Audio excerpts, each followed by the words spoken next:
Hello বন্ধুরা, আমি মাইতি। আমাদের ফাইজা স্টোরি চ্যানেলের সকল প্রকার পাঠগল্প পেতে এবং শুনতে আমাদের চ্যানেলটি সাবস্ক্রাইব করে আমাদের পরিবারের একজন হয়ে পাশে থাকুন। Thank you.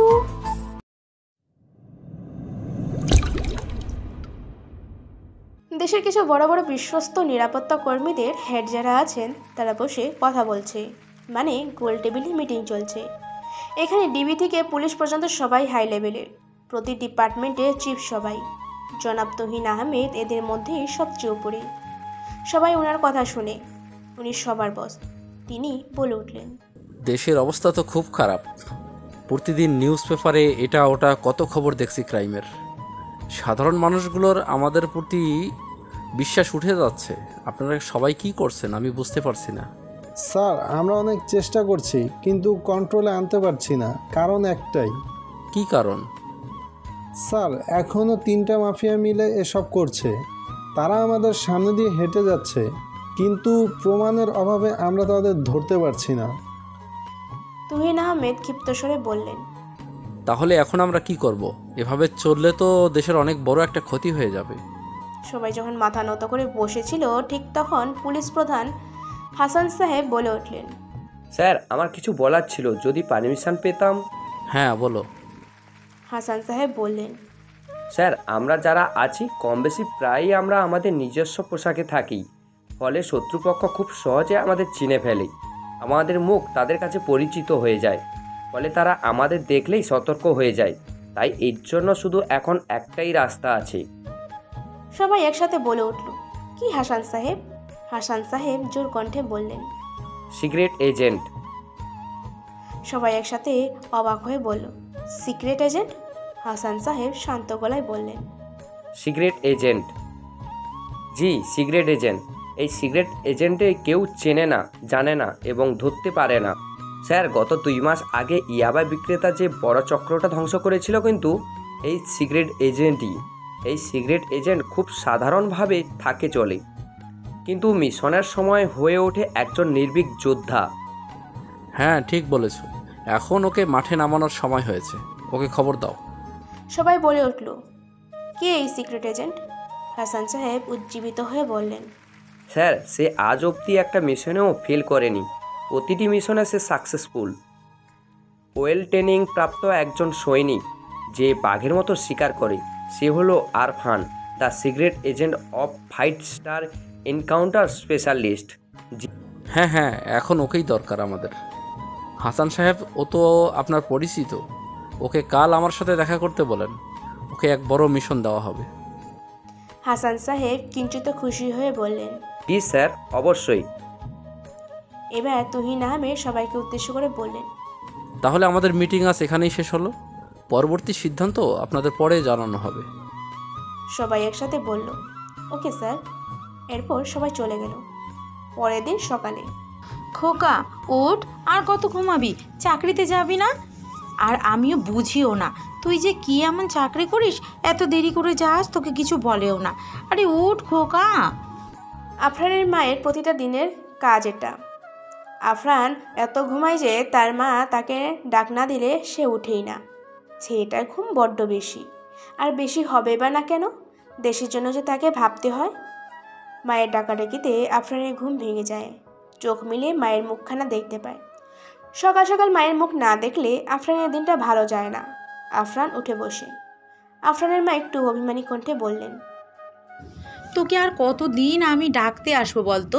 এত বড় হয়েছিস, তাও নিজে নিজে উঠতে পারিস না। আফরান মাকে জড়িয়ে ধরে একটা হাসি দিয়ে বলে, মা জানো, আমি কিন্তু ইচ্ছে করেই দেরি করে উঠি, যাতে দিনের শুরুটা আমার মায়ের মুখ দেখেই শুরু হয়। তাই ইচ্ছে করেই উঠি না। আসছে। এখন তো এমন বলছিস, যখন বউ আসবে তখন তো আর মায়ের কথা মনে থাকবে না।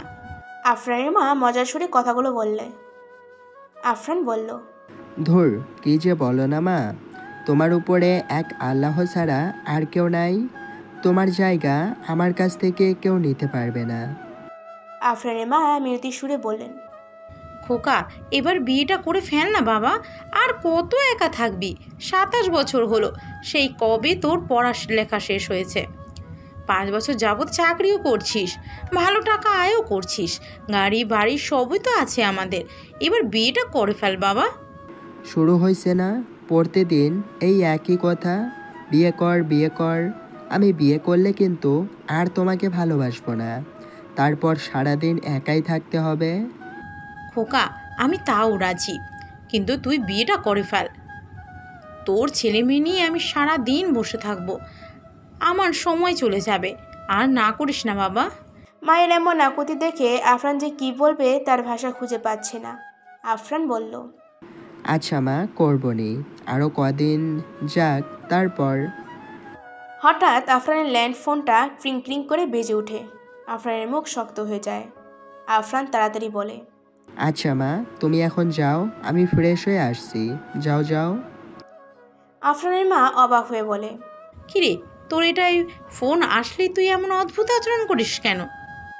আফরান অস্থিরতা নিয়ে বলে, আরে কই, তুমি যাও, দেখি কে ফোন দিল। আফরানের মা চলে গেল। মা চলে গেলে আফরান তাড়াতাড়ি ফোনটা তুলে কিন্তু আবার সাথে সাথেই রেখে দেয়, কারণ এটা কোনো সাধারণ ফোন না। আফরানের সিক্রেট বেসে কোনো ইনফরমেশন এলে, অর্থাৎ কোনো হাই ডিপার্টমেন্ট থেকে মেসেজ আসলে এটা অ্যালার্ট করে। আফরানের এখন ওই সিক্রেট বেসে যেতে হবে। আফরান তাড়াতাড়ি ওর রুমে বাইরে গিয়ে আসে। আশেপাশে তাকিয়ে দেখে কেউ আছে কিনা, মানে ওর মা বা কাজের লোক আছে কিনা। আফরান দেখে কেউ নেই।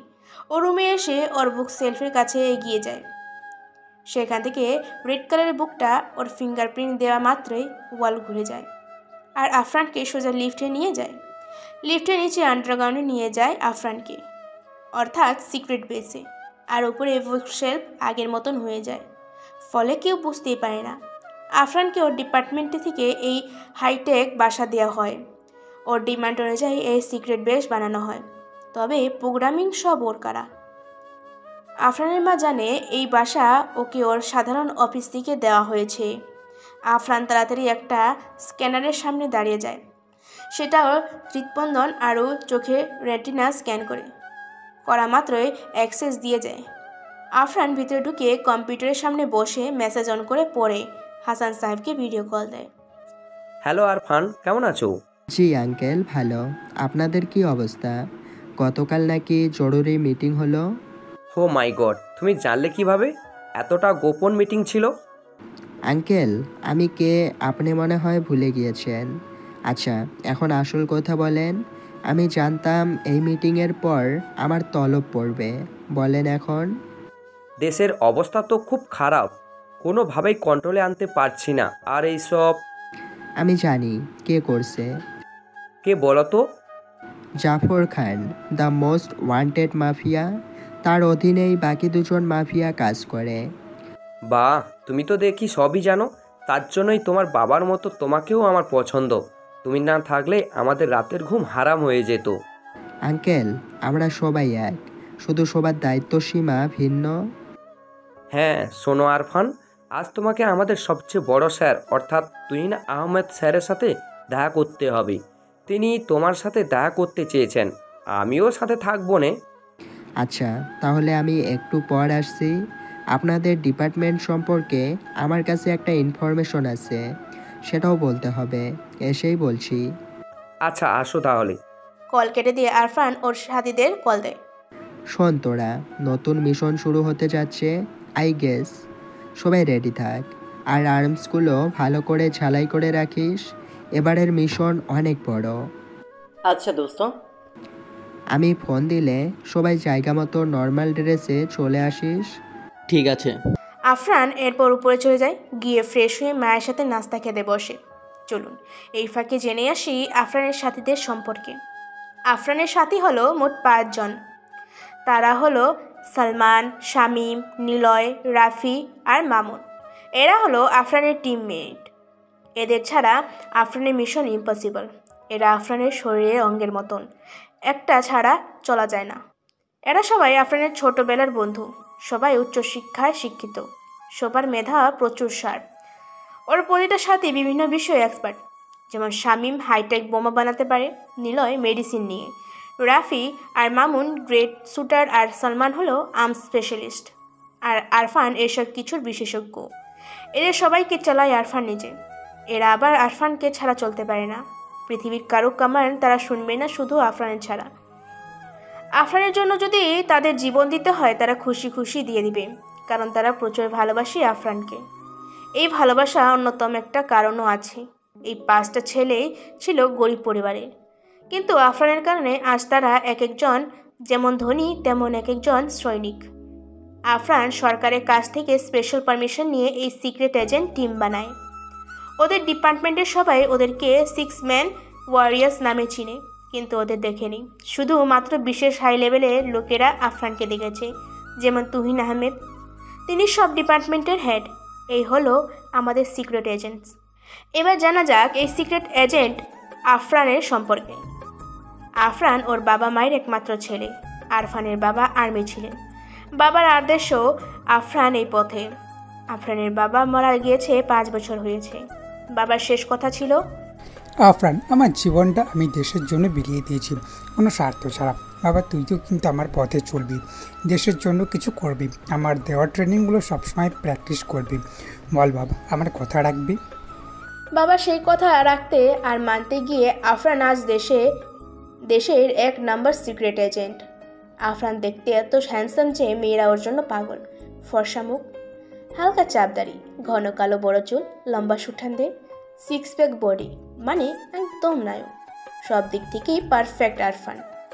নাস্তা শেষে ব্ল্যাক কালারের বাইক নিয়ে চলে যায় তুহিন আহমেদের সাথে দেখা করতে তার বাসায়। ওয়েটিং রুমে বসে অপেক্ষা করছিল আফরান আর হাসান সাহেব। আরে ইয়াং ম্যান আফরান যে, বসো বসো, দাঁড়াতে হবে না। হাসান বসো। আফরান আর হাসান সাহেব আবার বসলেন। স্যার, আরফানকে নিয়ে আসলাম। খুব ভালো করেছো হাসান। আফরান বলে উঠল, স্যার, আমাকে ডেকেছিলেন? হ্যাঁ ইয়াং ম্যান, আমি জানি তুমি সব কিছুই জানো, তাই আর কিছু বলতে চাই না। তাই তোমার কাছেই শুনতে চাই তুমি কি করবে। ধন্যবাদ স্যার। স্যার, আসলে আগে একটা কথা বলতে চাই। হ্যাঁ অবশ্যই, বলো। স্যার, আপনাদের ডিপার্টমেন্টে আমার মতে জাফর খানের স্পাই আছে, যে আপনাদের সব খবর জাফর খানের কাছে পৌঁছে দেয়। ফলে আপনারা যখন অ্যাকশনে যান তখন তারা আগেই পালিয়ে যায়, যার ফলে ধরতে পারেন না। হ্যাঁ, এই স্পাইয়ের জন্যই মাফিয়া জাফরটাকে ধরতে পারি না। আমরা যাওয়ার আগেই ও পালিয়ে যায়। তাহলে এখন কি করা যায় আফরান? কিভাবে ওকে থামাবো আর কিভাবে এই স্পাইকে ধরবো? স্যার, আমার প্ল্যান সব রেডি। আমি আমার মতো করে কাজ করব, কেউ কিছু জানবে না। জাফরের মেন বিজনেস হলো মাদক আর নারী পাচার। আমি এই দুটো আগে দমন করব, তাহলে ও এমনি ওর ক্ষোভ থেকে মুরগির মতো বেরিয়ে আসবে। আর ঠিক তখনই ও আমার গুলি খেয়ে মরবে। আর যে স্পাই সে এখন থাক, তাকে এখন করব না, কারণ সেই জাফর খানকে বের করে দিবে। বাহ আফরান, সত্যি আমি গর্বিত তোমাকে আমার ডিপার্টমেন্টে পেয়ে। আর হাসান সাহেব, আপনাকে অসংখ্য ধন্যবাদ। আমার মনে আছে আপনিই ওকে এনেছিলেন। স্যার, কি যে বলেন, ওর বাবা আমার সবচেয়ে কাছের বন্ধু ছিল। ওকে এই রাস্তায় আনার জন্য তিনি আমাকে বলে গিয়েছেন। আমিও সেই কথা মেনে ওকে আপনার কাছে নিয়ে আসলাম। ও একদম ওর বাবার মতো, নিজের কাজের প্রতি খুবই অনেস্ট এবং সিনসিয়ার। হ্যাঁ ঠিক বলেছ, আফরানের বাবা অনেক ভালো একজন মানুষ ছিলেন। তার কথা এখনও সবাই মনে করে। আর তার ছেলে আফরান, সেও তার বাবার মতো একদম। জি স্যার। তাহলে আফরান, তুমি তোমার মতো কাজ করো, আমার সব ধরনের সাহায্য তুমি পাবে। ওকে স্যার, তাহলে কালকেই অ্যাকশনে যাচ্ছি। জাফর খান এবার শেষ। হ্যাঁ, তুমি পারবা শয়তানটাকে শেষ করতে।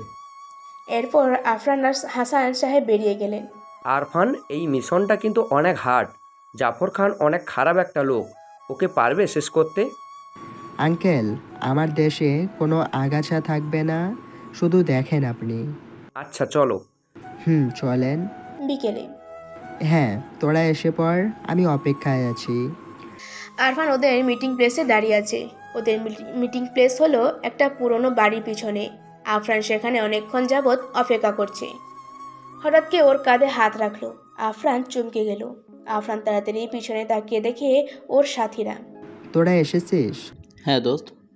তোরা এখানে বস। সবাই একসাথে বসলো। এবার আফরান বলতে শুরু করলো। শোন, জাফর খানকে এবার শেষ করতে হবে। জাফর খানের অধীনে আরও দুজন মাফিয়া আছে। সোহেল আর কিবরিয়া। বাহ, ঠিক বলেছিস সালমান। হ্যাঁ, এই দুটোকে আগে শেষ করতে হবে, তাহলেই জাফর খান অটোমেটিক দুর্বল হয়ে যাবে। কিন্তু দোস্ত, ডিরেক্ট জাফর খানকেই শেষ করে দিলে তাহলে তো হয়। হ্যাঁ হয়, কিন্তু এতে করে ওর বিস্তার করা খারাপ ব্যবসাগুলো বন্ধ হবে না। ওর আন্ডারে যারা কাজ করে আগে তাদের শেষ করতে হবে, তাহলে ও অটোমেটিক দুর্বল হয়ে যাবে। আর ঠিক সে সময় ওকে শেষ করব। তাই জাফর খানের অধীনে যে দুজন মাফিয়া আছে, মানে সোহেল আর কিবরিয়ার সব সিক্রেট আস্তানায় আমরা অ্যাটাক করব। দেখি ওরা এবার কিভাবে শান্তিতে থাকে। দোস্ত, তুই অনেক সিরিয়াস হয়ে আছিস এই মিশন নিয়ে, ব্যাপারটা কি বলতো? কারণ জাফর খান সবচেয়ে জঘন্যতম দুইটা কাজ করে, এক মাদক, দুই নারী পাচার। ওকে ধরতে পারলে হয় খালি। তাহলে দোস্ত, কালকে প্রথম কোথায় আমরা অ্যাটাক করছি? সোহেলের আস্তানায়। ওকে। সবাই 25টা করে ম্যাগাজিন আনবি, আর আমি যে আমেরিকার হাইটেক আর্মসটা দিছি সবাই ওইটা আনবি। কাল ধামাকা হবে। ওকে বস। আচ্ছা, এখন বাসায় যা তোরা। আমি রাতে ফুল প্ল্যান আমাদের সিক্রেট বেসে আলোচনা করব। আচ্ছা দোস্ত। এরপর সবাই মুহূর্তের ন্যায় হয়ে গেল, মানে চলে গেল। আফরানও বাসায় চলে যায় বাইক নিয়ে। অন্যদিকে স্যার, একটা কথা ছিল। আস্তে করে। কি কথা, তাড়াতাড়ি বল। আপনাকে মারার জন্য সিক্রেট এজেন্ট হায়ার করেছে তুহিন আহমেদ। কি? Secret agent? আমার চুলটাও বাঁকা করতে পারবে না ওর সিক্রেট এজেন্ট। আমি জাফর খান মাফিয়ার সেরা, আমি ওগো এডিরে ভয় পাই না। স্যার, এজেন্ট নাকি অনেক পাওয়ারফুল, এনকাউন্টার স্পেশালিস্ট। ভুয়া? জাফর খানের ডাকে পাশ থেকে বেরিয়ে গেল পশুর মতন দেখতে একজন ব্যক্তি। জাফর খান বলতে লাগলো, ও এখন পর্যন্ত কয়জনরে মারছে জানোস? না স্যার।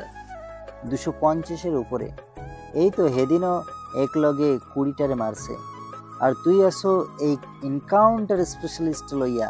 হন আমার লইগা কাম করস, বুঝা হই না চলবি, নাই তোর বউ আর বাচ্চারে কিন্তু। না না স্যার, কিছুই হবে না, কেউ কিছু জানবে না। ওখানের সব খবর যেন আগের মতো পাই। জি স্যার, পারবে। তা স্যার, একটু যদি চা পানি খাওয়ার জন্য। তোরা আসলেই নিজের ডিপার্টমেন্টে এত বড় পদে থাইকা আমার থেকে টাকা খাস। ওই সালাম ওরে 2টা বান্ডিল দে, এখন যা।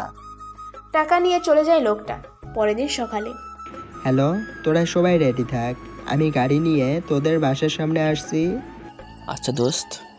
আফরান সবাইকে গাড়িতে করে নিয়ে আস্তানার উল্টো পাশে একটা গলিতে গিয়ে গাড়ি রাখে। ওরা সবাই নেমে আড়ালে লুকিয়ে পড়ে। সবার আর্মসে সাইলেন্সার লাগানো আছে তো? হ্যাঁ বস। সালমান বলল। কাজের সময় আরফানকে ওরা বস বলে। গ্রেট। শোন, আমরা সব সময়ের মতো 3 জন এক পাশে, 3 জন অন্য পাশে। আমি, সালমান আর মামুন সামনে থেকে, আর তোরা বাকিরা পিছন থেকে যাবি। মনে রাখবি, আমি ব্লুটুথে যাকে যেভাবে আদেশ করব সে সেভাবেই কাজ করবি। আগে উপরে থাকা শয়তানগুলোরে মারবি, আর আমি নিচের। সবাই সবার নিরাপদ পজিশনে থেকে কাজ শুরু করবি, আর আমি সংকেত দেওয়া মাত্রই সরে যাবি। ওকে বস। আফরান আর্মস হাতে নিয়ে সালমান আর মামুনকে ওদের পজিশনে বসিয়ে ও লুকিয়ে পড়ে। সবাই সবার পজিশন পেয়েছিস? Yes boss. সবাই আল্লাহর নাম নে। আমি ফায়ার বলার সাথে সাথে সবাই হেডশুট করবি। Okay. Let the game begin. Fire. এরপর শুরু হয় গুলোগুলি। আস্তানায় যাদের হাতে বন্দুক ছিল তাদের সবগুলো নিমিষেই পড়ে যায়। 6 জন মুহূর্তেই 20 জনকে নামিয়ে দেয়। বাকিরা এলোপাথারি গুলি চালাচ্ছে, কিন্তু কোনো লাভ নেই। এবার নিচেরগুলোকে একসাথে ফায়ার। এরপর নিচের গুলোর সব হেড শুটার। ঠাস ঠাস করে আরও 20টা পড়ে গেল, আর আছে 10 থেকে 15 জন। ব্যাক। 10, 9, 8, 7, 6, 5, 4, 3, 2, 1, 0। বুম। আফরান গ্রেনেড মেরে সোহেলের আস্তানা উড়িয়ে দেয়। ডান, প্রথম মিশন কমপ্লিট। আর এটা তো একটা গেম খেললাম, সেই মজা লাগলো, কি বলিস? আসলেই। শোন সবাই, আমাদের এখন রিল্যাক্স হলে হবে না। কাল শোয়েবের আরও 2টা আস্তানা আছে, ওগুলো ধ্বংস করতে হবে। ওকে বস। আচ্ছা চল, এখন একটু পরই প্রেস আসবে এখানে। এরপর আফরানরা সবাই গাড়ি নিয়ে যে যার বাসায় চলে গেল। তুহিন আহমেদ তার রুমে বসে কাজ করছিলেন। তার রুমে টিভি অন ছিল। হঠাৎই টিভিতে খবর বলে উঠল, ব্রেকিং নিউজ, মাফিয়া সোহেল খানের আস্তানা একটু আগে তার কোনো শত্রুপক্ষ বোমা মেরে উড়িয়ে দিয়ে গেছে। তবে কারা এ কাজ করেছে এখনও জানা যায়নি। তুহিন আহমেদ নিউজ দেখত অবাক, মানে সে কি অবাক। পুরো আস্তানায় আফরান এভাবে উড়িয়ে দিবে তিনি কল্পনাও করেনি। তুহিন আহমেদ খুশি হয়ে বললেন, সাব্বাস মাই ইয়াং ম্যান, সাব্বাস। শয়তানগুলোকে এভাবেই শেষ করতে হবে, সাব্বাস। তুহিন আহমেদ খুশিতে যখন আটখানা, তখন অন্যদিকে জাফর খান রাগে শেষ হয়ে যাচ্ছে। কিভাবে এমনটা হলো সোহেল, কিভাবে? স্যার, হঠাৎ করেই অ্যাটাক করেছে, কিচ্ছু বুঝি নাই। ভাগ্য ভালো আমি ছিলাম না। কত টাকার মাল ছিল ওখানে? স্যার 10 কোটি। শালা, তুই মরলি না কেন ওইখানে? আমার কাছে কোন মুখ নিয়ে আইসোস? অনেক রাগী কণ্ঠে বললাম। পাশ থেকে কিবেরিয়া বলে উঠল, সব ওই তুহিন আহমেদের সিক্রেট এজেন্টের কাজ। আমিও দেখি ওরা আর কি কি করতে পারে। পলাশ আমাকে সব আস্তানায় জোরদার পাহারা লাগাও, মেশিন যা আছে সব নিয়ে নামতে কও। আহুক এবার ওরা, বাচ্চা যেন না যায়। আমার মতো মাফিয়া ওর কাছে ভয় পাইব? অসম্ভব। সোহেল জোর দিয়ে বলে উঠল, এই সিক্রেট এজেন্টরা কারা? সব বাইরে বনে, তুই দেখ খালি। আমার এত বড় ক্ষতি, ওগোর খবর আছে। এবার খেলা শুরু। রাত 10:07। আরফানের মা হঠাৎ ওর রুমে এসে আফরানের পাশে বসে। আফরান তখন ল্যাপটপে নেক্সট মিশন আস্থানার ম্যাপ দেখছিল আর শক করছিল। আফরান ওর মাকে দেখে বলল, মা কিছু বলবা? আফরানের মা আফরানের মাথায় হাত বুলিয়ে দিয়ে বলে, আফরান, একটা সত্যি কথা বলবি বাবা? আফরান কিছুটা ভয় পেয়ে বলল, হ্যাঁ মা বলো। আফরানের মা বলল, খোকা, তুই আমার কাছ থেকে কিছু লুকাচ্ছিস না তো? আফরানের মনে গিয়ে আঘাত করে মায়ের প্রশ্নটা। মাকে কোনোভাবে আমার আসল পরিচয় বলা যাবে না, এতে করে মা আমার টেনশনে অনেক অসুস্থ হয়ে পড়বেন। আফরান এসব ভেবে ঠিক করে মাকে সুস্থ রাখার জন্য ওকে মিথ্যে বলতেই হবে। আফরান জড়তা কাটিয়ে হাসি দিয়ে মাকে বলে, কই না তো, আমি কি লুকাবো? আমার মা তো সব এমনিতেই জেনে যায়। আফরানের মা চিন্তিত হয়ে বলে, বাবা, কেন জানি তোকে নিয়ে আমার খুব ভয় হয়। মনে হয় কেউ তোকে নিয়ে যাবে আমার কাছ থেকে, আর ফিরিয়ে দেবে না। আমার মন কেন জানি বলে তুই আমার কাছ থেকে অনেক কিছু লুকিয়েছিস। আফরান মায়ের কথা শুনে অবাক হয়ে যাচ্ছে। সত্যি মায়ের মতন আর কিচ্ছু হয় না। ওর প্রতিটা মিশন থেকে সততাভাবে ফিরে আসার পিছনে এক আল্লাহ তাআলার রহমত আর মায়ের দোয়ার কাজ করে। আসলে মা ছাড়া সন্তানকে কেউ বুঝতে পারে না। আফরান মাকে অভয় দিয়ে বলে, না, আমি কিচ্ছু লুকাচ্ছি না, তুমি টেনশন করো না তো, শুধু আমার জন্য বেশি বেশি দোয়া করো, তাহলেই হবে। আচ্ছা তুই তাহলে ঘুমা, আমি আসি। আচ্ছা যাও, কোনো টেনশন করো না, তোমার দোয়া আমার সাথে থাকলে আমার কিচ্ছু হবে না ইনশাআল্লাহ। আমার দোয়া সব সময় তোর সাথে আছে, এখন ঘুমা, আর জাগিস না। আচ্ছা। আফরানের মা চলে গেল। রাত 12:48। আফরান ওর সিক্রেট বেসে কালকের মিশনের প্রস্তুতি নিচ্ছে। হঠাৎ হাসান সাহেবের video call. Hello uncle. Hello uncle. Arfan, তুমি এটা করেছো কি? টুইন স্যার তো খুশিতে আটখানা হয়ে আছেন, তোমার অনেক প্রশংসা করছেন। গুড জব মাই বয়। আরে এটা আমাদের বাহাতের খেলা। জাফর খানের খারাপ দিন শুরু, অনেক মানুষের জীবন শেষ করেছে, এবার ওর পালা। ওরও তো পাওয়ার অনেক বেশি না, ওর পাওয়ারই আগে ধ্বংস করব, তারপর ওকে। সাব্বাস, হ্যাঁ এটাই চাই। আচ্ছা রাখছি তাহলে আমি। জি আঙ্কেল। হাসান সাহেব ফোন রেখে দিলে আফরান ওর সাথীদের ফোন দেয়। সবাই একসাথে ভিডিও কলে আসে। অর্থাৎ আমার কমান্ড অনুযায়ী বোমাগুলো ব্লাস্ট হবে। ওকে দোস্ত, হয়ে যাবে। আমি অ্যাপ পাঠিয়ে দিচ্ছি, তুই শুধু ইনস্টল করে ওয়াচের সাথে কানেক্ট করলেই হবে। ওকে শোন, কালকের মিশনটা একটু রিস্কের, কারণ কাল ব্ল্যাক মানি লোড করতে হবে। কাল যে 2 জায়গায় অ্যাটাক করব সেখানে অনেক ব্ল্যাক মানি আছে। তাই নিলয়, তুই 10টা স্লিপিং স্মোক বোমা বানা, যা ব্লাস্টের পর অন্তত 3 ঘন্টা কেউ যাতে না জাগে। ওকে দোস্ত, হয়ে যাবে। কালকে সালমান আর আমি অ্যাকশনে থাকবো। মামুন আর রাফি তোরা মাইক্রোতে থাকবি, আর শামীম আর নিলয় টাকাগুলো সব মাইক্রোতে ভরবি তাড়াতাড়ি। ঠিক আছে দোস্ত।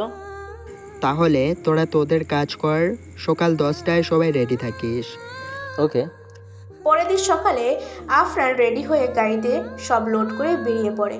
সবাইকে সবার বাসা থেকে পিক করে সবাই স্পটে পৌঁছে যায়। গাড়িতে বসে আছে। যা বলেছি সব মনে আছে তো? শামীম আর নিলয়, তোরা এখানে 10টা স্লিপিং স্মোক বোমা ফাটাবি। আমি আর সালমান তোদের প্রোটেকশনে থাকবো, আর রাফি আর মামুন মাইক্রোতে নিরাপত্তা দিবি। ওকে বস। Then let's go. সবাই মনে মনে আল্লাহ তাআলার নাম নিয়ে নে। দেশের জন্য যদি আজ মরতেও হয় তাও যাব। এরপর সবাই আল্লাহর নাম নিয়ে নেমে পড়ে মিশনে। আফরান আর সালমান গ্রেট পজিশনে চলে যায়। শামীম আর নিলয় কবিয়ার আস্তানার আশেপাশে 10টা স্লিপিং স্মোক বোমা ফাটায়। এই ধোঁয়া সবার নাকে যেতেই সবাই মুহূর্তে এক প্রকার অজ্ঞান হয়ে যায়। আফরানা যেন এই স্লিপিং স্মোক নাকে গিয়ে অজ্ঞান না হয়ে যায় তার জন্য সবাই আগেই অ্যান্টিডোজ নিয়ে রেখেছে, ফলে ওদের কাছে এটা একটা সামান্য ধোঁয়া। এরপর শামীম আর নিলয় মিলে প্রায় 10 কোটি টাকা পায়। সব গাড়িতে লোড হওয়ার মাত্রই শামীম আর নিলয় চলে যায়। আফরান আর সালমান শামীমের বানানো বোমার 4টা বোম দিয়ে লাগিয়ে গাড়িতে চলে যায়। আফরান গাড়ি নিয়ে কিছু দূর এসেই ওর ওয়াচে 1 2 3 4 বাটন ক্লিক করা মাত্রই কেবিআর গুন্ডারা সহ আস্তানা ব্লাস্ট হয়ে উড়ে যায়। এরপর ওরা চলে যায় আবার সোহেলের আস্তানায়। সেখানেও একইভাবে মিশন চালিয়ে ধ্বংস করে দেওয়া হয়। এই মাফিয়াদের আস্তানা সব জনবহুল এলাকা থেকে দূরে, আর সিক্রেট হওয়ার সাধারণ মানুষদের কোনো ক্ষতি হয় না এই মিশন চালাতে। তাহলে আজকের মিশন কমপ্লিট। এখন যে যার বাসায় চলে যা তাড়াতাড়ি। আমি রাতে ভিডিও কল দেব। ওকে বস। স্যার, কিবরিয়া আর সোহেলের আস্তানা শেষ, সাথে টাকাও। জাফর খান চিৎকার করে উঠল। সামান্য এই সিক্রেট এজেন্ট আমার এত বড় ক্ষতি করতেছে না, এবার আর বৈশ্যা থাকা যাইব না। দেখ এবার আমি কি করি। ফোন লাগাও রে। ভুখা একজনকে ফোন দেয়। ফোন দিয়ে জাফর খানের কাছে দেয়। এই সিক্রেট এজেন্টের সব ডিটেলস আমি চাই। যদি না দিতে পারোস তাহলে তোর কি হবে বুঝতেই পারছোস। স্যার, আমি চেষ্টা করছি, কিন্তু একে কেউ চিনে না, আর এর তেমন একটা ডিটেলসও নাই ডিপার্টমেন্টে। তবে একটা সুযোগ আছে, আমি সেটা দেখব না স্যার। আমি এত কিছু শুনতে চাই না, আমি এর শেষ চাই। এবার আমি প্ল্যান করব সব। তুই খালি ওর ডিটেলসটা আমার তাড়াতাড়ি পাঠা। জি স্যার, আমি চেষ্টা করছি। জাফর খান ফোন রেখে দেয়। ভোকা শোন। জাফর খান ফুফাকে কিছু কথা বলে। স্যার, এত বড় রিস্ক নেবেন? যদি কোনো সমস্যা হয়? আমার ট্রেনিং দেওয়া, তোরেও তো দিছি। এবার এই কাজ করতে হবে, না হলে ওকে শেষ করা যাবে না। এবার খালি দেখ ভোকা, ওকে কিভাবে মারি। আর এই সোহেল আর কিবরিয়া কই? ওরা আমার কাজ করতেছে। স্যার, আপনি হুকুম করুন, দুইটাকে শেষ করে দেই। না, শয়তানগুলো থাক, পরে কাজে দিব। শোন, তুই ওরে খবর দে, তাড়াতাড়ি আইতে ক। 2টা দিনে আমার সব ধান্দা বন্ধ হয়ে গেছে। লগে কতগুলো টাকার ক্ষতি। না, আমি ওরে ছাড়ুম না। ও আমার প্ল্যান করে শেষ করতে আইছে না। এবার আমিও। মধ্যরাত। শোন, কাল সবাই সবার প্রয়োজনীয় আর্মস আর যা যা লাগে সব নিয়ে যা। যে যার মতো করে কক্সবাজারে চলে যাবি। সেখানে যে আমাদের সিক্রেট বেসটা আছে সেখানে আমরা সবাই আমাদের আর্মস রাখবো। তবে আমরা থাকবো হোটেলে। আমি 6 জনের নামে আলাদা রুম বুক করে রাখছি। আমি সবার ফোনে সব ডিটেলস মেসেজ করে দিচ্ছি। আমার এসপাই বলেছে এখানে কিছু দিনের মধ্যেই সোহেল আর কিবরিয়া একসাথে একটা ইন্টারন্যাশনাল মাফিয়ার সাথে ডিল করবে। তখন ওদের আমি এনকাউন্টার করব নিজ হাতে। সবার সাথে কাল বিকেলে বিচে দেখা হবে। ওকে দোস্ত। স্যার একটা ইনফরমেশন পাইছি। কি? সিক্রেট এজেন্টের নাম জানতে পারছি আর সিসিটিভি ফুটেজ থেকে ওর একটা ছবিও পাইছি স্যার। বাইসে গেলি এবার, তাড়াতাড়ি ক নাম কি ওর? স্যার আফরান, আর ছবিটা আমি পাঠাইতেছি। পাঠা। ওর শেষ আইসা পড়ছে এই ছবির সাথে। ওরে আমার হাত থেকে আর কেউ বাঁচাতে পারবে না, কেউ না। মা, মা কই? আফরান ওর মাকে ডাকছে, তার ব্যাগ গোছাচ্ছে। পাশের রুম থেকে আফরানের মা তাড়াতাড়ি আফরানের রুমে ঢুকলো আর দেখে আফরান ব্যাগ গোছাচ্ছে। কি রে খোকা, কই যাচ্ছিস? আফরানের মা অবাক সুরে বলল। আফরানের মায়ের কাছে গিয়ে মাকে ধরে বিছানায় বসিয়ে বলল, মা, অফিসের কাজে কদিনের জন্য কক্সবাজারে যাচ্ছি। তুমি কোনো টেনশন করো না, শুধু আমার জন্য দোয়া করো। আফরানের মা অসহায়ভাবে আফরানের দিকে তাকিয়ে ওর মাথায় হাত বুলিয়ে দিতে দিতে বলল, আচ্ছা যা, কিন্তু তাড়াতাড়ি ফিরিস বাবা। আর এবার ফিরে কিন্তু বিয়েটা করতেই হবে। আফরান মুখে হাসি টেনে বলল, আচ্ছা মা, এবার সত্যি যাও, ফিরে এসে বিয়ে করব। আফরানের মা অনেক খুশি হয়ে গেলেন আর বললেন, আচ্ছা যা তাহলে। রওনা দিবি কখন? এই তো একটু পর। কি বলিস, এত রাতে? আফরানের মা অনেক অবাক হয়ে বলল, হ্যাঁ মা, এখন রওনা না দিলে সকালে পৌঁছাবো কি করে বলো? আচ্ছা যা, আল্লাহ তোর মঙ্গল করুক। আফরানের মা ওর মাথায় হাত দিয়ে বলল। এরপর আফরান মায়ের কাছ থেকে দোয়া নিয়ে গাড়ি নিয়ে বেরিয়ে পড়ে কক্সবাজারের উদ্দেশ্য। যথারীতি সকালে গিয়ে পৌঁছায় আফরান এবং ওর বন্ধুরা। সবাই গাড়ি নিয়ে একসাথে আগে ওদের সিক্রেট বেসে চলে যায়। সেখানে গাড়ি পার্ক করে আর্মসহ যাবতীয় যা যা ঢাকা থেকে আনা হয়েছিল সব আনলোড করে সিক্রেট বেসে রাখা হয়। আফরান ওর বন্ধুদের বললেও, শোন, আমরা এখান থেকে দুটো গাড়ি নিব, একটাই শুধু আমি আর একটাই তোরা সবাই, ঠিক আছে? ওকে দোস্ত, কোনো সমস্যা নেই।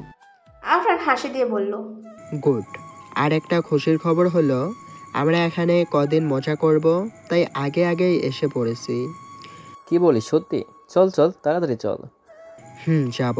তার আগে এগুলো ধর, এগুলো সব রাশিয়ান, তোদের সিকিউরিটির জন্য ছোট বাট অনেক পাওয়ারফুল। বাইরে বের হলে সবাই এটার সাথে রাখবি। সবাই আফরানকে জড়িয়ে ধরে বলল, সত্যি ভাই, তোর মতো কেউ হয় না। তুই কখনো নিজের কথা ভাবিস না, সবসময় আমাদের কথা ভাবিস। তুই না থাকলে আমার কিচ্ছু হতো না। বোকারা, তোরা বুঝিস না কেন? তোরা হলি আমার শরীরের অঙ্গ। তোদের কোনো ক্ষতি হওয়া মানেই আমার ক্ষতি হওয়া, তাই তোদের নিরাপত্তা সবার আগে। এবার চল মজা করতে যাই। হ্যাঁ হ্যাঁ চল। এরপর ওরা সবাই হোটেলে চলে আসে। সবার জন্য আলাদা রুম নেওয়া হয়। সবাই রুমে একটা বেড ছিল, শুধু আফরানের রুমে দুটো বেড ছিল, আর অনেক বড়ও ছিল। কারণ আফরান জানতো ওর বন্ধুরা ওর কাছে এসেই থাকবে সারাদিন, শুধু রাতে নিজেদের রুমে গিয়ে ঘুমাবে, তাই এত বড় রুম নেওয়া। আফরানের রুমটা একদম বিচের সাথে, বারান্দার দাঁড়ালে সমুদ্র দেখা যায়, খুব সুন্দর ভিউ। এরপর সবাই সবার রুমে গিয়ে ফ্রেশ হয়ে অনেকক্ষণ বিশ্রাম নেয়। দুপুরে একসাথে খাওয়া দাওয়া করে বিকেলে সবাই বিচে ঘুরতে বের হয়। পরন্ত বিকেলে সূর্য মামাও বাড়ি যাবে একটু পর। আকাশে লাল আভা, খুব সুন্দর লাগছে। সুন্দর বড় বড় ঢেউ, তার শব্দ সব মিলে একটা অস্থির পরিবেশ। আফরান আর তার বন্ধুরা মিলে আগে বীজটা ভালো করে ঘুরে ঘুরে দেখছে। হঠাৎ আফরানের চোখ গেল একটা বৃদ্ধ মহিলার দিকে। একা একা কোনায় কিছু শামুক আর ঝিনুক দিয়ে বানানো মালা নিয়ে বসে আছে। আফরান তার কাছে এগিয়ে গেল, সাথে ওর বন্ধুরাও। ভালো আছেন চাচি? আপনি এই বয়সে এখানে?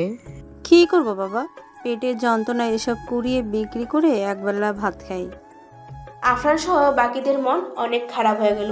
আফরান বলল, চাচি চলেন, আজকে আপনাকে নিয়ে একসাথে খাবো, আর এগুলো সব আমরা কিনে নিব, চলেন।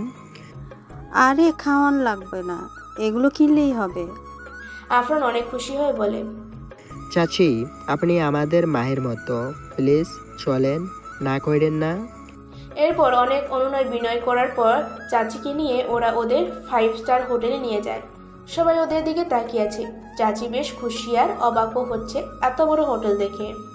সে নাকি তার জন্মে ওসব দেখেনি। ওরা সবাই খেতে বসলে হোটেলে ওয়েটাররা অনেক খুশি হয়, ওদের অনেক খাবার এনে দেয় আর বলে, স্যার আমি আজ 5 বছর এখানে কাজ করি, কিন্তু আপনাদের মতো মহৎ মানুষ আগে কখনো দেখিনি। সত্যি আপনারা মানুষের মতো মানুষ, না হলে এদের কথা কজন ভাবে। আপনাদের যা লাগে বলেন, আমি সব এনে দিব। সবাই অনেক খুশি হয়ে খাওয়া দাওয়া শেষ করলো। বাবা, আমার জন্মে তোমাদের মতো ভালো মানুষ আগে কখনো দেখিনি। আমি তোমাদের মায়ের মতো। আমি মা, তোমাদের জন্য দোয়া করি জীবনে যেন কোনো দিন তোমাদের ক্ষতি না হয়, তোমাদের সবার মনের ইচ্ছা যেন পূরণ হয়। চাচি বলল, আর সবাই একসাথে আমিন বলে উঠল। আফরান বলল, চাচি এই 5,000 টাকাটা রাখেন, আপনি গরিব মানুষ, যখন দরকার হবে টাকাটা ব্যবহার করবেন। আর এই কার্ডটাও রাখেন, কোনো সময় টাকার প্রয়োজন হলে শুধু একটা কল দিবেন। না বাবা না, আজকে যা করছো তাই অনেক, এসব লাগবে না বাবা। আফরান চাচির হাতে টাকা চেপে দিয়ে বলল, ছেলে বলছেন না, না করবেন না, ছেলে হিসেবেই দিয়েছি, কোনো সমস্যা হলে শুধু একটা ফোন দিবেন। চাচি অনেক খুশি হয়ে বলল, তোমরাও না, সত্যি আল্লাহ তোমাদের সবসময় মঙ্গল করুক, ভালো থাকো বাবা তোমরা। এরপর চাচিকে বিদায় দিয়ে আফরান ওরা হোটেলে ফিরে একটা ঘুম দেয়। ঘুম দিয়ে সবাই উঠে রাত 8টার দিকে। সবাই ফ্রেশ হয়ে নিচে নেমে একসাথে বসে ব্ল্যাক কফি খাচ্ছে। আজ রাতে আর কিছু খাবে না ওরা, দুপুরে আজ একটু বেশি খেয়ে ফেলেছে। শামীম বলল, দোস্ত চল একটু বাইরে থেকে হেঁটে আসি, দুপুরের খাবার এখনো হজম হয়নি। সবাই হেসে দিয়ে বলল, আচ্ছা চল। এরপর প্রায় রাত 9টার দিকে ওরা বিচে ঘুরতে বের হলো। মানুষজন খুব কম, রাত হলে বিচ খুব কম মানুষ থাকে, কারণ ছিনতাইকারী অনেক বেশি।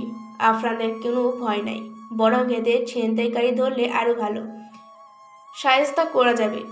আফরান আর ওর বন্ধুরা মিলে সমুদ্র পার দিয়ে হাঁটছিল। ঠান্ডা বাতাসে এসে ওদের স্পর্শ করে যাচ্ছে। ওরা বিভিন্ন বিষয় নিয়ে কথা বলছে।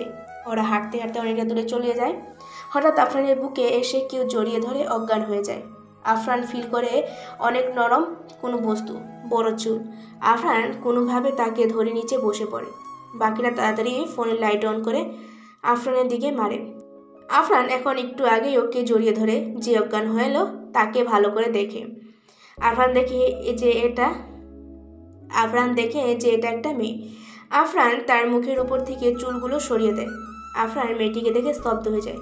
এত মায়াময় মুখ আফরান আগে কখনো দেখেনি। প্রচণ্ড রকমের রূপবতী মেয়েটা। আফরান মেয়েটার ঘোরে পড়ে যায়, কিন্তু ওর ঘোর ভাঙতে পাশ থেকে বলা সালমানের কথায় সালমান বলে, দোস্ত মেয়েটা কোনো বিপদে পড়েছে, দেখ ওর জামার হাতার কাছ থেকে ছেঁড়া। আফরান এবার মেয়েটাকে ভালো করে দেখে। হ্যাঁ, আসলে কেমন যেন মেয়েটার অবস্থা। আফরান জোর দিয়ে বলল, এতগুলো লাইট জ্বালিয়েছিস কেন? বন্ধ কর। আর তোরাও কেমন এভাবে ওর দিকে তাকিয়ে আছিস কেন? অন্যদিকে তাকা। সবাই ভয়ে লাইট অফ করে দিল, অন্যদিকে তাকিয়ে আছে। আফরান ওর গায়ের শার্টটা খুলে মেয়েটাকে পরিয়ে দেয়। তারপর মেয়েটাকে তুলে কুলে নিয়ে নেয়।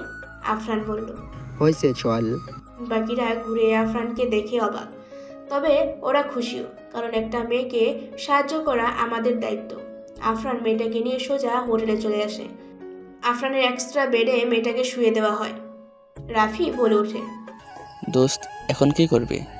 পানি দে, মুখে ছিটে দিয়ে দেখি জ্ঞান আসে কিনা। আফরানের কথা মতন পানি এনে মেয়েটার মুখে পানি ছিটিয়ে দেওয়া হলে একটু পরে মেয়েটার জ্ঞান ফিরে আসে।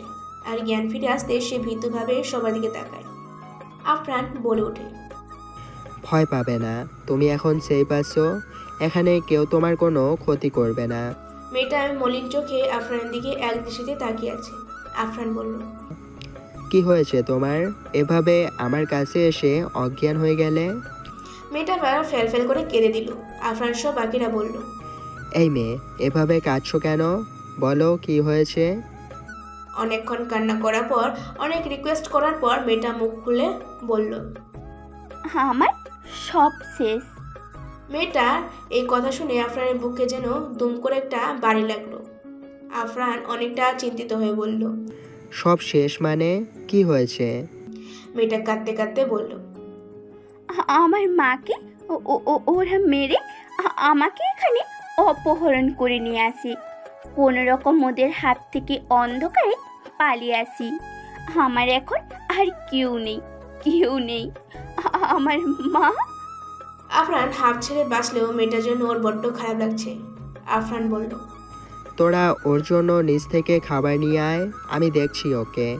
বাকিরা বিস্ময়করভাবে আফরানের দিকে তাকিয়ে চলে যায়। ওরা যেতে যেতে বলে, ব্যাপার কি রে, আফরান এই মেয়েটার প্রতি এত ভালোবাসা দেখাচ্ছে কেন? আমাদের বন্ধু মনে হয় প্রেমে পড়েছে। বাকিরা হাসতে হাসতে বলে, মনে হয়। এদিকে আফরান মেয়েটার কাছে গিয়ে বসে। মেয়েটার হাত দুটো ওর হাতে নিয়ে শক্ত করে ধরে বলে, মন খারাপ করো না, আর কেঁদো না। আল্লাহ তাআলা আমাদের সবাইকেই এই দুনিয়া থেকে নিয়ে যাবে। তোমার আম্মাকেও নিয়ে গেছেন, তিনি ভালো কাজ করে থাকলে অবশ্যই ভালো থাকবেন। তুমি আর কেঁদো না প্লিজ। মেয়েটা আফরানের অনেক কাছেই ছিল। মেয়েটা কাঁদতে কাঁদতে বলে, এই দুনিয়ায় আমার আর কেউ নেই, কি নিয়ে এখন আমি বাঁচবো? আফরানের খুব কষ্ট হচ্ছে মেয়েটাকে দেখে। মেয়েটাকে মনের অজান্তেই কাছে টেনে বুকের সাথে লাগিয়ে বলল, কেঁদো না, আমি আছি, আমি থাকতে তোমার কিচ্ছু হবে না। মেয়েটা তখন কাঁদছিল। এখন কান্নাটা একটু ধীর করে বলল, আপনি কে? আপনাকে তো চিনি না, কি করে আপনাকে বিশ্বাস করব? আপনিও যদি ওদের মতো হন। আফরান মেয়েটিকে ওর চোখের সামনে এনে বলে, দেখো তো, আমার চোখে কি তোমাকে ভোগ করার কোনো বিন্দুমাত্র ইচ্ছা দেখতে পাচ্ছ? দেখো। মেয়েটা কিছুক্ষণ আফরানের চোখের দিকে তাকিয়ে চোখ নামিয়ে ফেলে আর বলে, আমি একটু পানি খাবো। আফরান দুটো উঠে পানি নিয়ে আসে, এনে মেয়েটাকে খেতে দেয়। মেয়েটা পানি পেয়ে তাড়াতাড়ি খেয়ে নেয়। আফরান বলে, আর এক গ্লাস দিব। মেয়েটা মাথা নাড়িয়ে না বলে। আফরান আস্তে করে বলে, তোমার নামটা জানতে পারি? মেয়েটা কাঁদো কণ্ঠে বলল, রূপা। বাহ, খুব সুন্দর নাম, ঠিক তোমার মতো। রূপা আফরানের দিকে তাকালো। আফরান দেখলো রূপার চোখটা ভেজা, মুখটা মলিন, কিন্তু রূপার চোখও পড়তে পারছে না। আফরান বলল, দেখো রূপা, বাবা মা চিরকালের জন্য না। যার ভাগ্যে বাবা মা যতটুকু সময়ের জন্য লেখা থাকে, সে ততটুকু সময় বাবা মাকে পাশে পায়। তাই আর কষ্ট পেও না। আর তোমার যারা ক্ষতি করতে চেয়েছিল তাদের আমি ছাড়ছি না। তুমি আর কেঁদো না প্লিজ, আমি আসি। রূপা এমন এক দৃষ্টিতে তা আফরানের দিকে তাকালো যেন আফরান এখন ওর শেষ সম্বল। হঠাৎ আফরানের বন্ধুরা খাবার নিয়ে চলে আসে। আফরান ওদের উদ্দেশ্য করে বলে, তোরা বস, আমি একটু আসছি। বলেই হনহন করে চলে যায় আফরান। আফরানের এমন অদ্ভুত আচরণে অবশ্যই ওর বন্ধুরা একটু বিচলিত হয়েছিল। আফরানের বন্ধুরা রূপার সামনে বিছানায় সবাই বসে রূপাকে উদ্দেশ্য করে বলল, শোনো, তুমি মোটেও ভয় পাবে না। এই যে দেখছো এখানে সবাইকে, আমরা সবাই তোমার ভাইয়ের মতো, তোমার বিন্দুমাত্র ক্ষতি হবে না, তুমি নিশ্চিত থাকো, ঠিক আছে? রূপা আস্তে করে মাথা নাড়িয়ে হ্যাঁ বলল। ও পাশ থেকে শামীম বলে উঠল, আরে ওর নামটাই তো জানা হলো না, তোমার নাম কি? রূপা। বাহ, খুব সুন্দর নাম। আমি হলাম শামীম ভাইয়া, ও হলো সালমান, নিলয়, মামুন আর রাফি ভাইয়া। এর মধ্যে আফরান চলে আসলো। আর এই হলো তোমার আফরান ভাই। না না, শুধু আফরান। সবাই হেসে দিল। রূপা মাথা নিচু করে আছে। আফরান কিছু বুঝলো না। এই নাও, এখানে কিছু জামা আছে তোমার জন্য, এখান থেকে এগুলো পরো, কাল আরও কিনে এনে দিব তোমাকে। আফরানের বন্ধুরা ওর দিকে হাঁ করে তাকিয়ে আছে। রূপাও বেশ অবাক হয়েছে। কিরে, তোরা এভাবে তাকিয়ে আছিস যে? চল বাইরে চল, কথা আছে। আর তুমি জামা চেঞ্জ করে এই খাবারটুকু খেয়ে নাও, আমরা আসছি। রূপা মাথা নাড়িয়ে হ্যাঁ বলে। আফরান ওর বন্ধুদের নিয়ে বাইরে চলে আসে। কি রে, কাহিনী কি বলতো? তুই তো মেয়েদের সাথে কখনো কথাই বলতি না, আজ প্রথম দেখায় এই রূপাকে একদম আপন করে নিলি। বলতো কাহিনী কি? সত্যি বলবো দোস্ত? হ্যাঁ সত্যি বল। রূপার প্রেমে পড়ে গেছি মনে হয়। ওর তো কেউ নেই, তাই ভাবছি ওকেই আমি বিয়ে করব। তবে ওকে দোস্ত, আমার ইচ্ছা আগে ওর সাথে প্রেম করব। এ জীবনে যদি একটা প্রেমের স্বাদ না পাই তাহলে আর কি হলো। এই তিক্ত জীবনে একটু ভালোবাসার স্বাদ পেতে চাই। রূপাকে আমার ভালোবাসার কথা বলে ওকেই বিয়ে করে জীবনসঙ্গী করব। ওকে সাথে নিয়ে ওর ভালোবাসা নিয়ে বাকিটা জীবন পার করব। বা দোস্ত সেই তো, হ্যাঁ হ্যাঁ তাই হবে। আচ্ছা শোন, তোরা যা, দেখি তোর ভাবি কি করে। ভাবি বন্ধুরাতে আবার মজা করে। আরে আমি অমর নাকি, যা তো তোরা। আচ্ছা। আফরানের বন্ধুরা ওদের রুমে চলে গেল। রূপা আফরানের সাথে আফরানের রুমে থাকবে। আফরান চায় না রূপা ওর চোখে আড়াল হোক। আফরান দরজা নক দিয়ে বলে, ভেতরে আসতে পারি? ভিতর থেকে আওয়াজ আসলো, জি আসুন। আফরান ভেতরে ঢুকে দেখে রূপা আফরানের কিনা জামাটা পরে আছে। খুব সুন্দর লাগছে রূপাকে। নীল একটা জামা পরে আছে রূপা। নীল আফরানের অনেক পছন্দ, তাই রূপার জন্য নীল জামা কিনে আনা। রূপাকে এখন একদম নীল পরি লাগছে। আফরান দেখে রূপার মুখ মলিন করে চুপচাপ বসে আছে বিছানায়। পাশে খাবারটাও আগের মতন পড়ে আছে। তাই আফরান বলে উঠল, কি হলো, খাবার খেলে না যে? খাবো না, ভালো লাগছে না, মায়ের কথা খুব মনে পড়ছে। আফরান রূপার সামনে বসে রূপার মাথা নিচু করেছিল। আফরান রূপার হাতের উপর হাত রাখে। রূপা আফরানের দিকে তাকায়। আফরান রূপার মায়াবী চোখের দিকে তাকিয়ে বলে, আমি আছি সব সময় তোমার সাথে। আজ থেকে তোমার সব দায়িত্ব আমার। তুমি আর একা নাও, আমি আছি। একটা অচেনা মেয়েকে এভাবে এত তাড়াতাড়ি আপন করে নিচ্ছেন কেন? সব কিছুর কারণ থাকে না, কিছু কথা কিছু জিনিস মন থেকে করতে হয়, তাই করছি। হয়েছে, আর মন খারাপ করতে হবে না। এখন খাবে চলো। না, আমার খিদে নেই। বুঝেছি। আফরান ওয়াশরুম থেকে হাত ধুয়ে এসে খাবার বেড়ে প্লেটে নিয়ে রূপার কাছে গিয়ে বসে বলে, নাও হা করো। রূপা অবাক হয়ে তাকিয়ে আছে আফরানের দিকে। এই মানুষটাকে যতই রূপা দেখছে ততই অবাক হচ্ছে। এত ভালো মানুষ যে এখনো দুনিয়ায় বেঁচে আছে রূপার জানা ছিল না। রূপা আফরানের দিকে তাকিয়ে হাঁ করে খাবার খায়। খেতে খেতে রূপার চোখ দিয়ে অশ্রু ঝরছে। আহা, কাঁদছো কেন? জানি না, মনের অজান্তেই কান্না আসছে। আচ্ছা, হার কেঁদো না, এই যে খাওয়া শেষ। আমার মাও আমাকে এক সময় এইভাবেই খাইয়ে দিত, তিনি আজ নেই। থাক, আমি খাইয়ে দিবনি তোমাকে এভাবে। না, আমার লজ্জা করে, আমি একা খেতে পারবো। আপনি অনেক ভালো মানুষ। একটা সুন্দরী যুবতী মেয়ের সাথে থাকতেও আপনি তার কোনো ক্ষতি না করে বরং তার যত্ন করেছেন। সত্যি আপনি অনেক ভালো। আফরান রূপার মুখে খাবার দিয়ে একটা হাসি দিয়ে বলল, আমি ভালোদের জন্য ভালো, আর খারাপদের জন্য অনেক খারাপ। আচ্ছা, আপনি কি করেন? আমি একটা প্রাইভেট কোম্পানিতে চাকরি করি, সাথে আমার বন্ধুরাও। আচ্ছা। দেখেছো, খাওয়া শেষ। তুমি তো খেতেই চাচ্ছিলে না, চলো মুখ ধুয়ে আসবে। রূপা মুখ ধুয়ে ওর বিছানায় এসে বসে। আফরান হাত ধুয়ে একদম ফ্রেশ হয়ে নাইট ড্রেস পরে ঘুমোতে আসে। আফরান বাইরে এসে বলে, ঘুমিয়ে পড়ো, অনেক রাত হয়েছে, কাল তোমাকে নিয়ে বের হব। আর মন খারাপ করো না, সব ভাগ্য ভেবে ঘুমিয়ে পড়ো।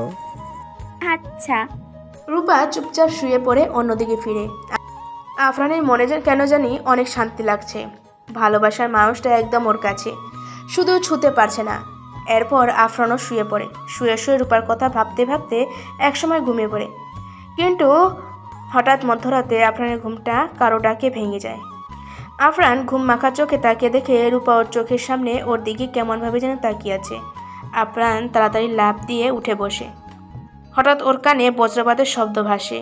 আফরান জানলার বাইরে তাকিয়ে আবার রূপার দিকে তাকালো।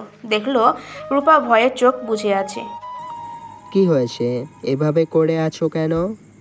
কোনো সমস্যা? চিন্তিত কণ্ঠ। রূপা অসহায়ের মতো মাথা নাড়িয়ে হ্যাঁ বলে। কি হয়েছে বলো? কোনো ভয় নেই, বলো আমাকে, অস্থির হয়ে। রূপা মাথা নিচু করে বলে, আমার খুব ভয় করছিল। বজ্রপাত আর তার শব্দ আমাকে অনেক ভয় দিচ্ছে, তাই ভয়ে ঘুমাতে পারছি না। আচ্ছা বুঝলাম, তা এখন কি করবে? না ঘুমিয়ে এভাবে বসে থাকবে? আরেকটা বজ্রপাত হলো। রূপা অনেক ভয় পেল। রূপা কাঁদো কণ্ঠে মাথা নিচু করে বলল, প্লিজ আমাকে একটু আপনার পাশে ঘুমোতে দিবেন। মাঝে কোল বালিশ দিয়ে রাখেন, আমি ভুলেও ও পাশে যাব না। রূপার কথা শুনে আফরান কি বলবে আর কি করবে ভেবে পাচ্ছে না। মনের মানুষটা নিজ থেকে কাছে আসতে যাচ্ছে না, তো আফরান জীবনও করতে পারবে না। কিন্তু রাতে যদি আবার কিছু হয়ে যায়? না, কিচ্ছু হবে না। আমি ওই পুরুষ না যে একটা বিপদগ্রস্ত মেয়ের সব লুটে নেব। তার সমস্যা, তার দুঃখগুলো নিজের করে নেওয়াই আমার লক্ষ্য। না, ওকে সম্মতি দিই আমার বিছানায় শুতে। আফরান এসব ভেবে রূপাকে বলে, আচ্ছা ঘুমাও, কোনো সমস্যা নেই। আমি তোমার কাছে যাব না, শিওর। আমি জানি বিষয়টা খুবই খারাপ, কিন্তু ওই খাটে একা কোনোভাবেই ঘুম আসছিল না, তাই আপনাকে ডিস্টার্ব করলাম, মাফ করবেন প্লিজ। আমার খুব ভয় করে বজ্রপাত।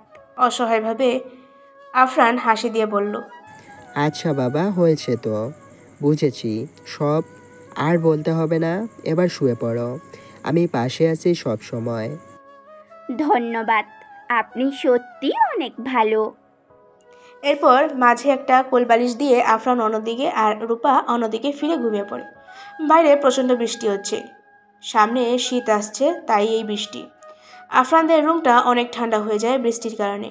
ওদের রুমের বড় জানলা বন্ধ ছিল, শুধু বারান্দার দরজাটা খোলা ছিল। সেখান থেকে মধুর ঘ্রাণযুক্ত মন মাতানো ঠান্ডা বাতাস এসে ওদের রুম প্রবেশ করছে।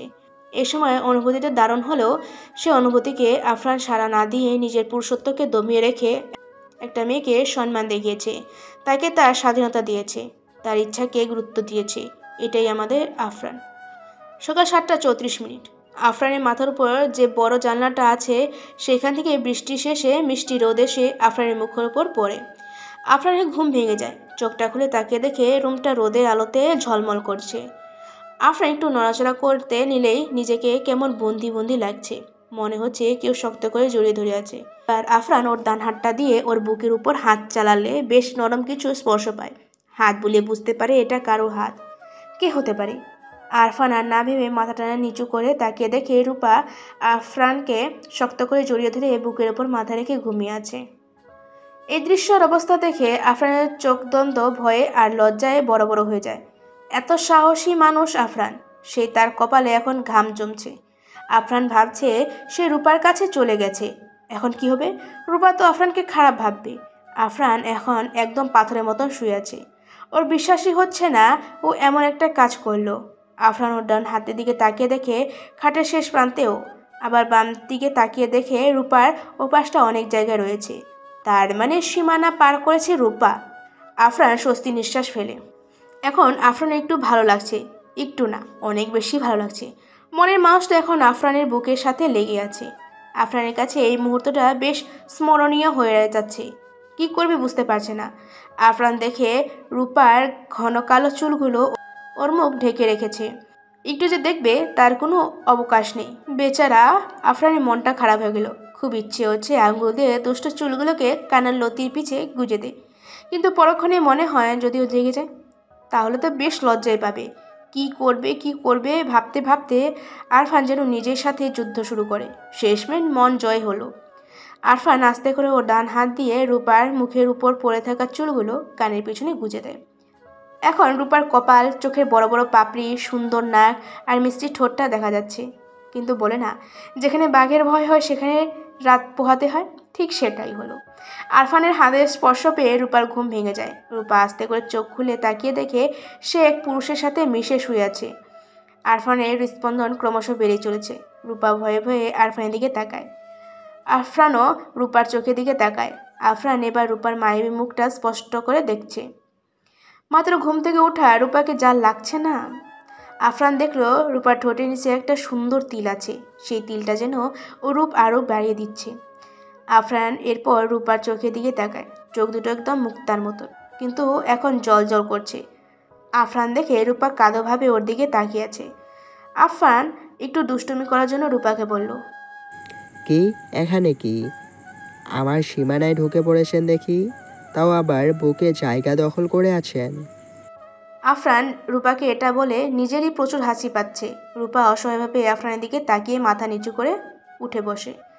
আফরানও উঠে বসে আর বলে, আমি কিছু মনে করিনি, ঘুমের ঘরে হয়তো এপাশে চলে এসেছো, সমস্যা নেই, উঠে ফ্রেশ হয়ে নাও। আফরান বলে একটা হাসি দিয়ে উঠে ফ্রেশ হতে চলে যায় জামা নিয়ে। রূপা এখনও বিছানায় বসে আছে। ওর কাছে আফরানকে অন্যরকম লাগছে, সবার থেকে আলাদা আফরান। এত সুযোগ পাওয়ার পর আফরান রূপাকে স্পর্শ পর্যন্ত করেনি। আরফান এত ভালো যে ওর ক্ষতি করা অসম্ভব। রূপা এসব ভাবতে ভাবতে বারান্দায় চলে যায়। আফরান ওকে ফ্রেশ হতে বলে নিজেই ফ্রেশ হতে চলে গেছে। এখন ও কী করে যাবে? তাই রূপা বারান্দায় দাঁড়িয়ে বিশাল সমুদ্রের সৌন্দর্য উপভোগ করছে। কিছুক্ষণ পর রূপা ওর পিছনে থেকে কারো হালকা কাশির শব্দ শুনতে পেল। রূপা পিছনে তাকিয়ে দেখে আফরান ট্রাউজার আর একটা টি শার্ট পরে তোয়াল দিয়ে মাথা মুছছে আর বলছে, আসলে সরি, আমি তোমাকে ফ্রেশ হতে বলে আমি নিজেই চলে গেলাম বোকার মতো, তোমাকে অপেক্ষা করতে হলো। রূপা আস্তে করে বলল, না না না, কোনো সমস্যা নেই। আপনি আমার জন্য যা করেছেন তাই অনেক। এত কি করে বলুন? একটা কথা কি জানো? কি? এ দুনিয়ায় কেউ কারো স্বার্থ ছাড়া কারো সাহায্য করে না। এই স্বার্থ কারো কাছে ভালো, আবার কারো কাছে খারাপ। আপনার স্বার্থ কি তাহলে? আছে অবশ্যই, তবে আজ বলবো না, অন্য আরেকদিন।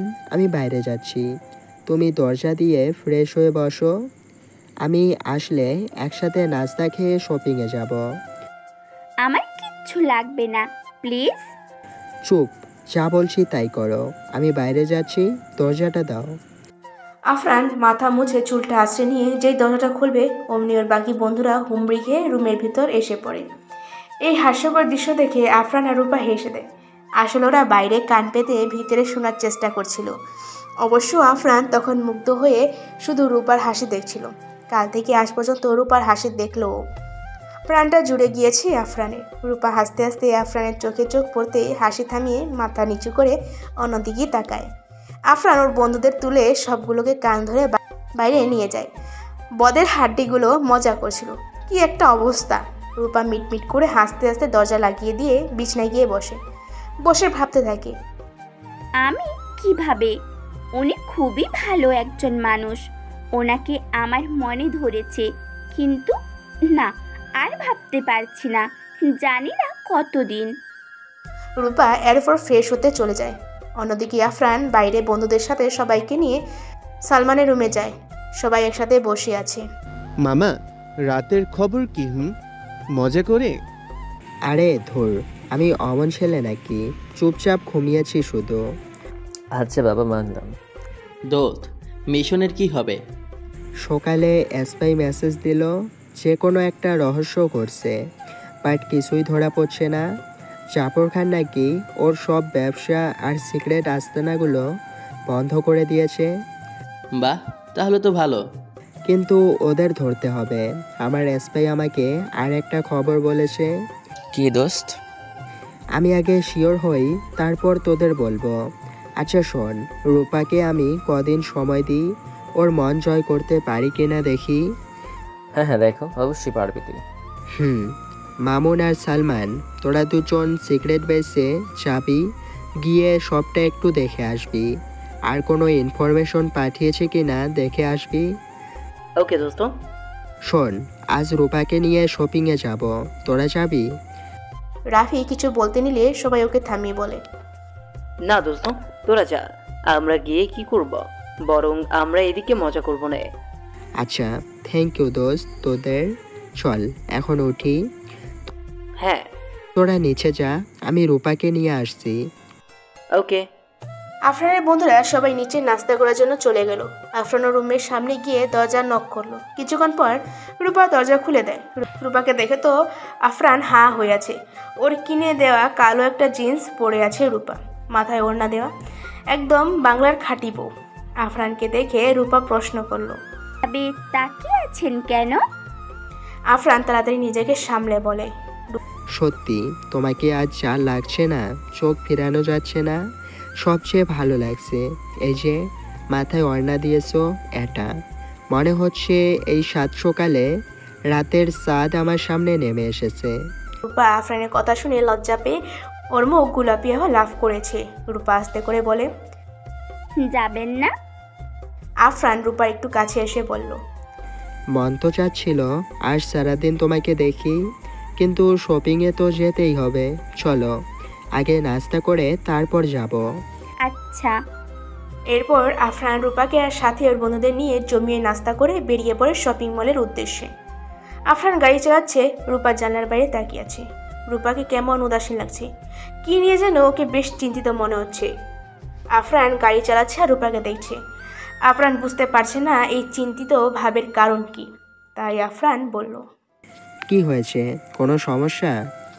আফরানের ডাকে যেন রূপা এই জগতে ফিরে এসেছে। রূপা একটু হেসে মাথা নাড়িয়ে না বলে। আফরানেরও কিঞ্চিত হেসে সামনে তাকিয়ে গাড়ি চালাচ্ছে। হঠাৎ ওর গাড়ির সাইডের মিররে নজর যায়। আফরান দেখে একটা ব্ল্যাক কালারের গাড়ি ওদের পিছনে পিছনে আসছে। আফরান গাড়ির গতি একটু বাড়িয়ে দিল, ওই গাড়িটাও তার গতি বাড়ালো। আফরান এবার গাড়ির গতি একটু কমালো, সাথেও গাড়ি কমালো। আফরান এখন সন্দেহ হচ্ছে, কিন্তু হঠাৎই আফরানকে অবাক করে গাড়িটা ফুল স্পিডে ওদের ক্রস করে সামনে চলে যায় আর এক টানে অনেক দূরে চলে যায়। আফরান হাঁপ ছেড়ে বাঁচে, কারণ ও চায় না রূপার কোনো ক্ষতি হোক। এরপর বাকিটা সময় দুজন দুজনের মাঝে চোখাচোখি করতে করতে শপিং মলে এসে পৌঁছায় ওরা। শপিং মলে এসে আফরান রূপার হাত শক্ত করে ধরে পুরো মার্কেট ঘুরে ঘুরে অনেক কিছু কিনে দিল রূপাকে।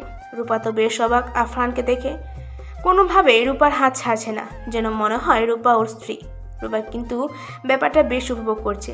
তাহলে আসলে করবে বা না কেন, এত হ্যান্ডসাম এবং ভালো মনের মানুষ ওর হাত ধরে আছে। রূপা কিছুটা হলেও আঁচ করতে পেরেছে যে আফরানের মনে ওর জন্য কিছুটা অন্য কিছু আছে, এমন কিছু অনুভূতি আছে যা সবার থেকে আলাদা।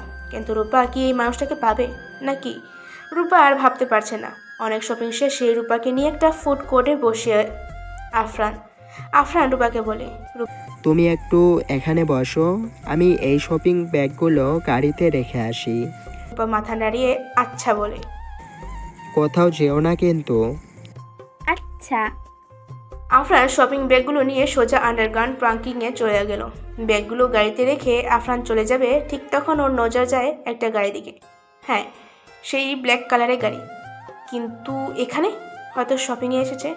আফরান বেশি কিছু না ভেবে সোজা ফুড করে চলে যায়, কিন্তু এখানে এসে যেন আফরান বিশাল এক ধাক্কা খায়। ওর বুকের সাথে সাথে শূন্য হয়ে যায়। মাথার ভিতর 101টা চিন্তা ভিড় জমায়, কারণ রূপা এখানে নেই। আফরান পুরো শপিং মল খুঁজেও রূপাকে পেল না। আফরান হতাশ হয়ে বসে পড়ে। চারদিকে কেমন অন্ধকার হয়ে আসছে। কোথায় রূপা, কোথায় তুমি? আফরান একজন শক্ত মানুষ হলেও জীবনে প্রথম ভালোবাসা রূপা যখন এভাবে নাই হয়ে গেল, তখন ও আর নিজেকে সামলে রাখতে পারছে না। প্রচণ্ড কান্না পাচ্ছে, চোখ ভেঙে কান্না আসছে। আফরান কষ্টে মাথা নিচু করে যেই না চোখের জলগুলো ছাড়বে অমনি, কি হয়েছে আপনার, এমন করে আছেন কেন? আফরান যেন ওর নিজের কানকে বিশ্বাস করতে পারছে না। ঠাস করে মাথা তুলে অশ্রুসিক্ত নয়নে নিয়ে রূপার দিকে তাকায়। হ্যাঁ, এটা সত্যিই ও রূপা। আফরান বসা থেকে উঠে রূপার কাছে গিয়ে ওকে শক্ত করে ওর সাথে জড়িয়ে ধরে। রূপা অবাক হয়ে তাকিয়ে আছে, বুঝতে পারছে না কি হয়েছে। আফরান আর চোখের পানি ধরে রাখতে পারল না, কাঁদো কণ্ঠে প্রশ্ন করলো, তুমি কোথায় গিয়েছিলে? কতক্ষণ যাবত তোমাকে খুঁজছি, কোথায় গিয়েছিলে? না মানে আসলে একটু ওয়াশরুমে গিয়েছিলাম, খুঁজতে একটু দেরি হয়েছিল, তাই আসতে দেরি হলো। আমি কতটা ভয় পেয়েছি জানো, ভেবেছি তোমাকে বুঝি হারিয়ে ফেললাম। আহা, এভাবে কাঁদছেন কেন? সবাই আমাদের দিকে তাকিয়ে আছেন, আস্তে করে বলল। আফরান আশেপাশে তাকিয়ে দেখে আসলে সবাই তাকিয়ে তাকে মজা নিচ্ছে। আচ্ছা চলো এখান থেকে, আর এখানে বসবো না, হোটেলে গিয়ে লাঞ্চ করব ওদের সাথে। আচ্ছা। আফরান রূপার হাত শক্ত করে ধরে ওকে আগলে নিয়ে শপিং মল থেকে বেরিয়ে আসে, এসে গাড়ি নিয়ে চলে যায়। অবশ্য আফরানের নজর থেকে কিন্তু একটা বিষয় আড়াল হয়নি। আফরান যখন গাড়ির কাছে আসে তখন সেই ব্ল্যাক কালারের গাড়িটা কিন্তু আর ছিল না। বিষয়টা নর্মাল হলেও কিছুটা রহস্যময়। রূপা আরফানের দিকে তাকিয়ে আছে। এত কঠিন লোকের চোখেও আজ পানি দেখেছে। এই নজর একান্ত ওর জন্য, আরও কারোর জন্য নয়। এটা রূপা ভালো করে বুঝতে পারছে। রূপা ভাবছে, উনি কি আমাকে ভালোবেসে ফেলেছেন? আমারও যে ওনাকে এই অল্প সময়ের মধ্যে অনেক ভালো লেগে গেছে। ওনার কেয়ার, ওনার স্পর্শ আমার অনেক ভালো লাগে। আমিও কি তাহলে তার ভালোবাসায় আটকে গেলাম? কিন্তু এও কি সম্ভব? কিভাবে তাকে বাঁচাবো আমি? আমিও তাকে পারছি না। আমার কাজই আমি করতে পারছি না। আমি কি জবাব দিব? কি করতে এসে কি হয়ে গেল? ওনাকে ছাড়া তো আমি বাঁচতে পারবো না। কি করব এখন আমি? কিভাবে আমার কষ্ট আমি তাকে বোঝাবো? কিভাবে? রূপার এখন কান্না পাচ্ছে এসব ভেবে। তাও নিজেকে সামনে নিয়ে পুরোটা পথ আরফানের মন ভরে দেখতে দেখতে চলে আসলো। হয়তো আর নাও দেখতে পারে আরফানকে। এরপর ওরা নেমে হোটেলে গিয়ে ফ্রেশ হয়ে সবাই একসাথে লাঞ্চ করে একটা ঘুম দেয়। বিকেলে আফরানের ঘুম ভেঙে যায়। আফরান উঠে ফ্রেশ হয়ে রূপার কাছে যায়। রূপা এখনও ঘুমাচ্ছে, একদম ঘুম কুমারীও। আফরান আস্তে করে রূপার একদম কাছে গিয়ে মাটিতে বসলো। রূপাকে খুব কাছে থেকে দেখছেও। এই রূপাকে আজ হারিয়ে ফেলার জন্য কত ভয় না পেয়েছে। আচ্ছা, রূপা কি বোঝে না আমি ওকে ভালোবাসি, নাকি আমার বলার অপেক্ষায় আছে ও? ভালোবাসি বলেই কি ভালোবাসা প্রকাশ পায়? বুঝে নিতে হয় রূপা। তুমি আমার এই যত্ন, তোমাকে আগলে রাখার দ্বারা কি বোঝো না আমি তোমাকে কতটা ভালোবাসি? ভালোবাসি রূপা, অনেক বেশি ভালোবাসি। আফরান মনে মনে কথাগুলো বলল। আফরান হাত দিয়ে ভর দিয়ে রূপার দিকে তাকিয়ে আছে। রূপার মিষ্টি ঠোঁটটা ওকে খুব আকর্ষণ করছে। আফরানের খুব ইচ্ছে হচ্ছে একটু স্বাদ নিতে এই মিষ্টি ঠোঁটের। কিন্তু কিভাবে? ও যদি জেগে যায় তাহলে ও কি ভাববে? আফরান মনের অজান্তে রূপার একদম কাছে চলে যায়। আফরানের উত্তেজিত ঘন নিঃশ্বাস, গরম নিঃশ্বাস রূপার মুখে উপর পড়ছে। রূপার গোলাপি ঠোঁটটা যেন আফরানকে আবাহন করছে একটু ছুঁয়ে দিতে। আরফান ভালোবাসার মানুষটা এরকম অপসরা হলে নিজের আবেগটাকে আটকে রাখা অনেক কঠিন হয়ে পড়ে। আফরান আজ আবেগের বশে ওর একান্ত নিজের ভালোবাসার মানুষটার ওই মিষ্টি স্বাদটা নিতে চায়। কি করবে ভাবতে ভাবতে আফরান সে মিষ্টি নরম ঠোঁটের উপর পরশ বুলিয়ে দেয়। পরম আনন্দে সে পরশ উপভোগ করছে আফরান এখন এক ঘোরের মধ্যে চলে গেছে। কিন্তু আশ্চর্য ব্যাপার হলো রূপা ঘুম থেকে উঠছে না। আফরানের সেদিকে খেয়াল নেই।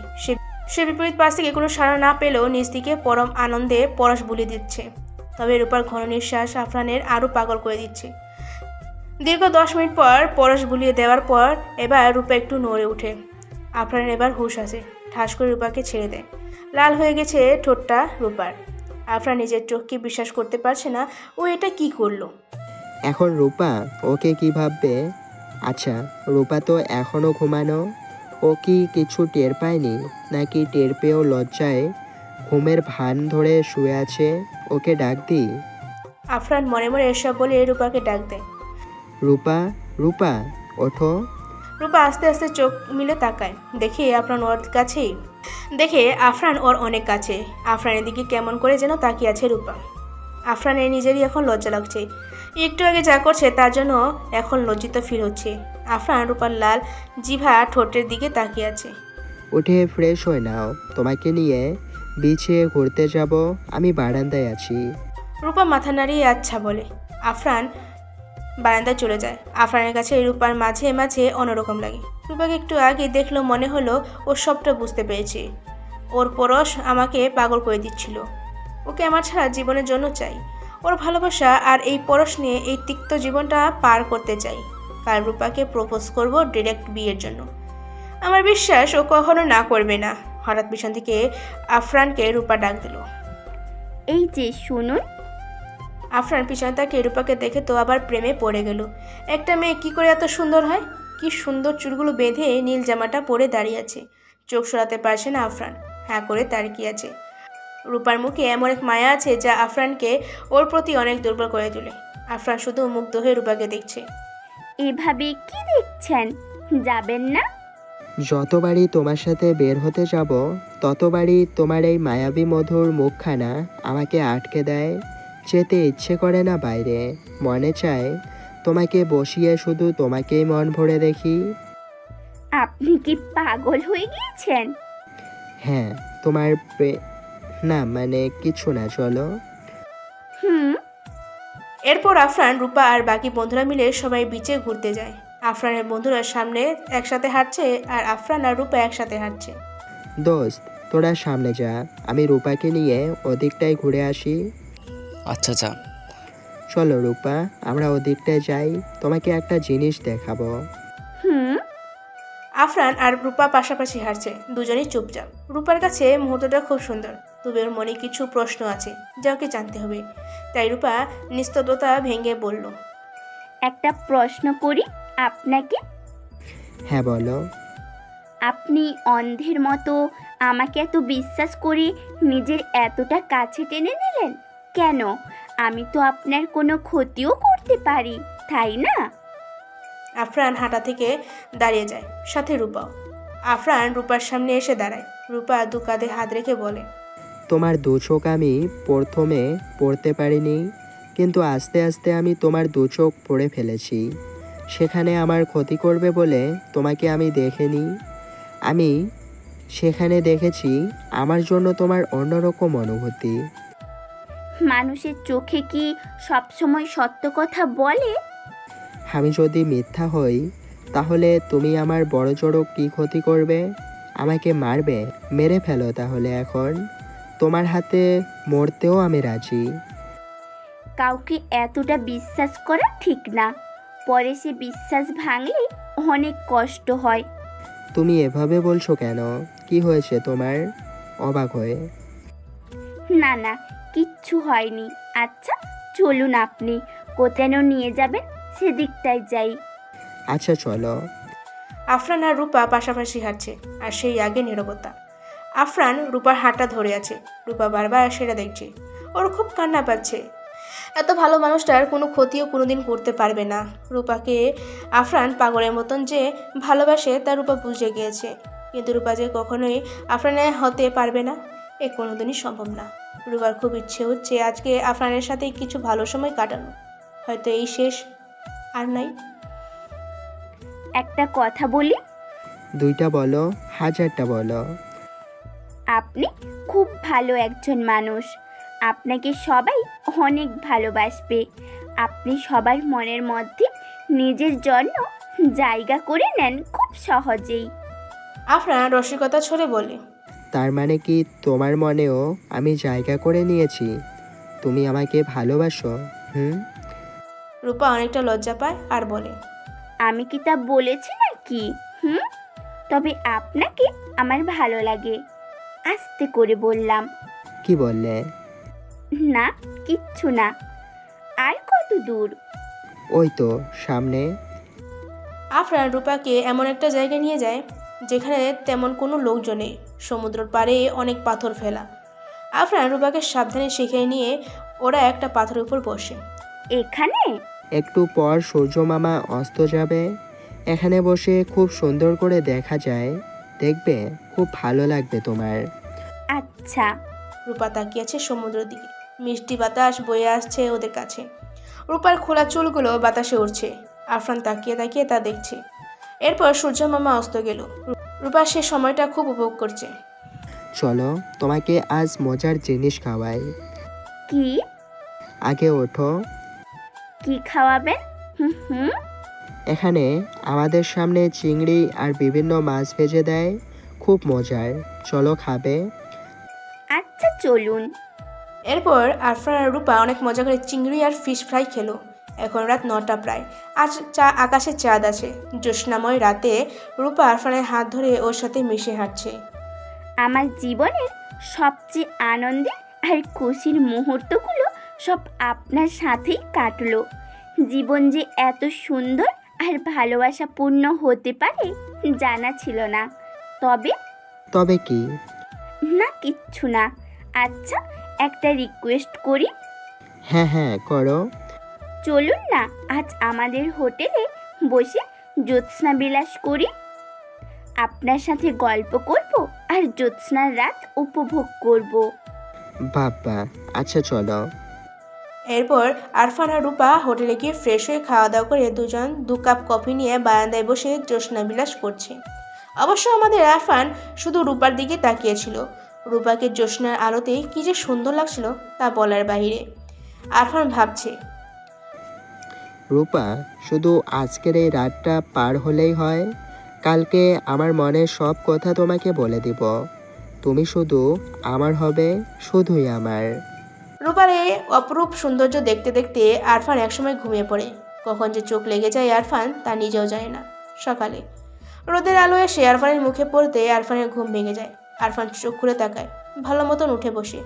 বারান্দায় শুধু ও একা, রূপা নাই। আরফান আস্তে করে উঠে ভিতরে যায়, এই ভেবে যে হয়তো রূপা ভিতরে ঘুমিয়ে আছে। আরফান ভিতরে এসে অবাক, কেউ রুমে নেই, বিছানার উপর শুধু একটা কাগজ পড়া। আরফান দ্রুত কাগজটা তুলে খুলে পড়তে শুরু করে। সেখানে লেখা ছিল এমন: প্রিয় আফরান, প্রথমে আপনার কাছে মাপ চাচ্ছি। আমি কোনো অসহায় বা দুঃখী মেয়ে না। আমি কে জানেন? আমি একজন হত্যাকারী। আপনাকেও মারতে এসেছিলাম, কিন্তু পারিনি। পারবো কিভাবে? আপনার মতো ভালো মানুষ আমি কখনো দেখিনি। আপনাকে আমি সেদিন রাতেই মেরে ফেলতাম যদি আপনি আমাকে আপনার রুমে একা পেয়ে খারাপ কিছু করতেন। কিন্তু না, আপনি এতটা ভালো যে আপনার বিছানায় আপনার পাশে থাকা সত্ত্বেও আপনি আমাকে বিন্দু মাত্র ছুঁয়ে দেখেননি, বরং ভালোবেসে আগলে রেখেছেন। হ্যাঁ, এই ভালোবাসা। হ্যাঁ, এই ভালোবাসা। আপনার এই ভালোবাসার কাছে আমি হেরে গিয়েছি। আমি বুঝে গিয়েছি আপনি আমাকে কতটা ভালোবাসেন। আমার মতো পাষাণ হৃদয়ের মেয়েকে আপনি পরিবর্তন করে দিয়েছেন। আপনাকে আমি যা বলেছি তার সবই সত্য। আমার মা নেই, সেই খুব কষ্টে মারা গেছেন আমাকে একা ফেলে। মিথ্যার মধ্যে শুধু বলেছি আমি সাধারণ মেয়ে। জানেন, আমিও না আপনার ভালোবাসায় আটকে গিয়েছি। আপনি সেদিন বিকেলে যে আমার ঠোঁটটা স্পর্শ করেছেন, বিশ্বাস করবেন না আমার যে তখন কতটা ভালো লাগছিল। কিন্তু মুহূর্তে আমার আসল পরিচয়ের কথা মনে পড়ে। মনের মধ্যে এক রাশ কষ্ট নিয়ে আপনাকে থামিয়ে দিই। আমি পারিনি আপনার কোনো ক্ষতি করতে, আর পারবো না কখনো। জানি আমাকে আপনি এখন অনেক অনেক ঘৃণা করবেন, কারণ আমিও তাই চাচ্ছি। আমার ভাগ্যে আপনার মতো একজন ভালো মানুষ এবং তার ভালোবাসা নাই। আমার জীবন অন্ধকারে আবদ্ধ হয়ে গিয়েছে।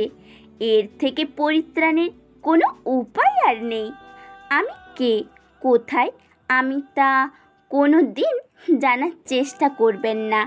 আমাকে আর কখনো আপনি পাবেন না। আমি অনেক দূরে চলে এসেছি, অনেক। আপনার কাছে থাকলে আপনার ক্ষতি অবশ্যই হতো। আমি না করলেও আপনার লোকেরা করতো, তাই চলে যাচ্ছি অনেক দূরে, অনেক। ভালোবাসি আর শোনা হলো না। আজ আমি অনেক কাঁদবো এই ভেবে, কেন আপনি আমার হলেন না। ভালো থাকবেন। ইতি, একজন অভাগী। আফরান চিঠিটা পড়ে ঠাস করে বিছানায় বসে পড়ে। চারদিক কেমন অন্ধকার হয়ে আসছে। আরফান বিশ্বাস করতে পারছে না রূপা ওকে এভাবে না বলে চলে যাবে। তা কি ওর ভালোবাসা এতই দুর্বল ছিল যে রূপাকে আটকাতে পারেনি? আফরানের প্রচণ্ড রাগ হচ্ছে এখন রূপার উপর, আর তার চেয়ে বেশি রাগ হচ্ছে জাফর খানের উপর। এবার জাফর খান শেষ। আমাকে শেষ করতে লোক পাঠানো না, তুই আমার মন ভেঙে দিয়েছিস। জাফর, এবার দেখবি আফরান কী জিনিস। পরক্ষণে রূপাকে হারিয়ে ফেলায় আরফানের অনেক কষ্ট হচ্ছে। রূপাকেও যেভাবে হোক খুঁজে বের করবে। ও একজন সিক্রেট এজেন্ট, ওর কাছে এটা কোনো ব্যাপার না। আরফান ওর বন্ধুদের কল দিয়ে ওর রুমে আসতে বলে। কিছুক্ষণ পর ওর বন্ধুরা সবাই চলে আসে। কিরে, রূপা কই? হ্যাঁ, রূপা কই দোস্ত? আফরান সবাই দিকে চিঠিটা এগিয়ে দেয়। সবাই চিঠি নিয়ে পড়ে যেন একটা বিশাল বড় শক খায়। দোস্ত, ভেঙে পড়িস না, এখন কি করবি বল। হ্যাঁ দোস্ত, তুই খালি হুকুম কর। অনেক সময় নষ্ট করছি, এবার শোয়েব আর কিবরিয়া শেষটা করতে চাই। আর ওদেরকে ধরলেই জাফর খান কই আছে জানা যাবে। আর রূপা, ওকে আমি ঠিকই বের করব। রূপাকে আমার চাই। ওকে দোস্ত। শোয়েব আর কিবরিয়া এখন কই আছে খুঁজে বের কর। এই তিনজনের বের করতেই হবে। আর আজ আমরা এখনই ঢাকাতে ফিরে যাব। আমার সোর্স বলছে শোয়েব আর কিবরিয়া ঢাকাতে চলে গেছে। আমাকে ফাঁসানোর জন্যই এখানে আসছিল। দোস্ত চল, আবার শুরু করি। আর্মসগুলা অলস হয়ে যাইতেছে। হ্যাঁ দোস্ত চল, এবার জাফর খান শেষ। সব গুছিয়ে নে, আমরা এখনই রওনা দিব। ওকে দোস্ত। আফরানরা ওদের সব গুছিয়ে ওদের সিক্রেট বেস থেকে আর্মসগুলো নিয়ে রওনা দেয় ঢাকায় পরের দিন সকালে। তোমার এত বড় সাহস, তুমি আমার শত্রুপক্ষকে না মেরে এখানে চলে এসেছো। তোমাকে তাহলে পাঠিয়েছিলাম কেন? আজ অব্দি একটা মিশনেও তুমি ফেল করনি, আজ তাহলে কি হলো? আপনার আর কোনো খারাপ কাজই আমি নেই। আর কতটা খারাপ বানাবেন আমাকে? নিজের পরিচয় দিতেও এখন ঘেন্না করে। পরিচয়হীনতায় ভুগেছি আমি। এসবের শেষ একটাই, মৃত্যু।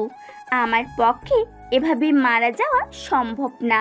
আমি বাঁচতে চাই, এই দুনিয়াটাকে আর একটু দেখতে চাই।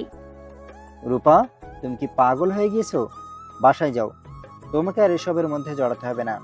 আমার বোঝা শেষ, তুমি আফরানকে কেন মারতে পারোনি। রূপা, মাথার মধ্য থেকে ওসব চিন্তা বাদ দাও, না হলে আমরা সবাই ধ্বংস হয়ে যাব। হলে হব, কারণ এই পথে চললে আজ না হয় একদিন আমাদের ধ্বংস হবেই। রূপা এসব বলেই কাঁদতে কাঁদতে চলে গেল। আফরানের ভালোবাসা রূপা আটকে গিয়েছে। আফরানকে ছাড়া এক মুহূর্ত এখন ওর ভালো লাগছে না। রূপায় বাসায় এসে অঝরে কান্নায় ভেঙে পড়ে। সত্যি আফরান ছাড়া রূপার আর কেউ নেই। অন্যদিকে দোস্ত, শোয়েব আর কিবরিয়ার খবর পেয়েছে, ওরা হোটেল রেডিসনে লুকিয়ে আছে। বাহ, তাহলে আজ রাতে ওদের ওখানেই শেষ করব। ওকে দোস্ত। রাত 11:45। রাফি ওয়েটারের ড্রেস পরে নিয়েছে। রাফিকে ওরা চিনে না। 1207 নম্বর রুমে ওরা আছে। হোটেলের সাথে আগে কথা বলা শেষ আফরানের। রাত 12টার দিকে ওই রুম থেকে মদের অর্ডার আসে। আফরান রফিক একটা বড় ট্রলি করে মদ নিয়ে পাঠায়। সেই ট্রলির এক পাশে আফরান আর আরেক পাশে সালমান বসে আছে আর্মস নিয়ে। উপর থেকে বড় কাপড় ফেলা, ফলে ওদের কেউ দেখে না। রাফি ওদের রুমের সামনে কি বলে দিতেই সোয়ের দরজা খুলে দেয়। রাফি ভিতরে গিয়ে দেখে 4 জন গুন্ডা ওদের সাথে বসে আছে, দেহরক্ষী ওরা। রাফি পা দিয়ে ফ্লোরে 4 বার শব্দ করলো আর বলল, অ্যাটাক। রাফি অ্যাটাক বলার সাথে সাথে আফরান আর সালমান বের হয়ে 4 জন গুন্ডাকে মেরে ফেলে। শোয়েব আর কবিরিয়া ভয়ে অবস্থা খারাপ। এই 4 জন মারা যাওয়ার সাথে সাথে আফরানের বাকি বন্ধুরা রুমে ঢুকে দরজা লাগিয়ে দেয়। আমাকে মারতে পাঠাস না, পেরেছিস? একটা মাসুম মেয়েকে তোরা পাঠিয়েছিস আমাকে মারতে? বল জাফর খান কই? না হলে এই 6 জনের গুলিতে তোরা ঝাঁঝরা হয়ে যাবি। বল কই? আমরা সত্যিই জানি না জাফর খান কই। উনি আমাদের এখন আর বিশ্বাস করে না। উনি বলে নাই উনি কই পালাইছে। এসব নাটক আমাদের সাথে করবি না, না হলে এখনই কিন্তু রাউন্ড সব খালি করে দিব। না না, সত্যি আমরা জানি না। আমরা জানলে কি আর এখান থেকে পালাই? জাফর খানের ফোন দে। সোয়েব তাড়াতাড়ি জাফর খানকে ফোন দেয়। আর আফরান ফোনটা ঠাস করে টান মেরে নিয়ে যায়। কিরে, এত রাতে ফোন দিছস কে? তোর ডান আর বাম হাত ভেঙে দিচ্ছি জাফর। আমাকে মারতে একটা মেয়েকে পাঠাস না। আমাকে ভাবছিসটা কি? ওরা জানে না তুই কোথায়। এখন যদি তুই বলিস তুই কোথায়, তাহলে ওদের ছেড়ে দিব, না হলে এখনই মেরে ফেলবো। আফরান ফোনটা লাউড স্পিকারে দেয়। মেরে ফেল ওদের, ওদের মতো মাফিয়া আমার পকেটে থাকে। মেরে ফেলে দুইটারে, ওদের জন্য মরবো আমি। আমি কি পাগল নাকি? আফরান ফোন কেটে দিয়ে আবার বলে, এই হলো তোদের বস, এই হলো তার আসল রূপ। ওর জন্য এখন তোরা মরবি। সোয়েব আর কিবরিয়ায় এসে আরফানের পা ধরে কাঁদতে কাঁদতে জীবন ভিক্ষা চাচ্ছে, অনেক মিনতি করে। আচ্ছা যা, তোদের জান আমি ভিক্ষা দিব, তবে তোদের যত সব টাকা আছে দুনিয়ার সেসব দেশে সব সরকারি অ্যাকাউন্টে পাঠা। মামুন, ল্যাপটপটা দে।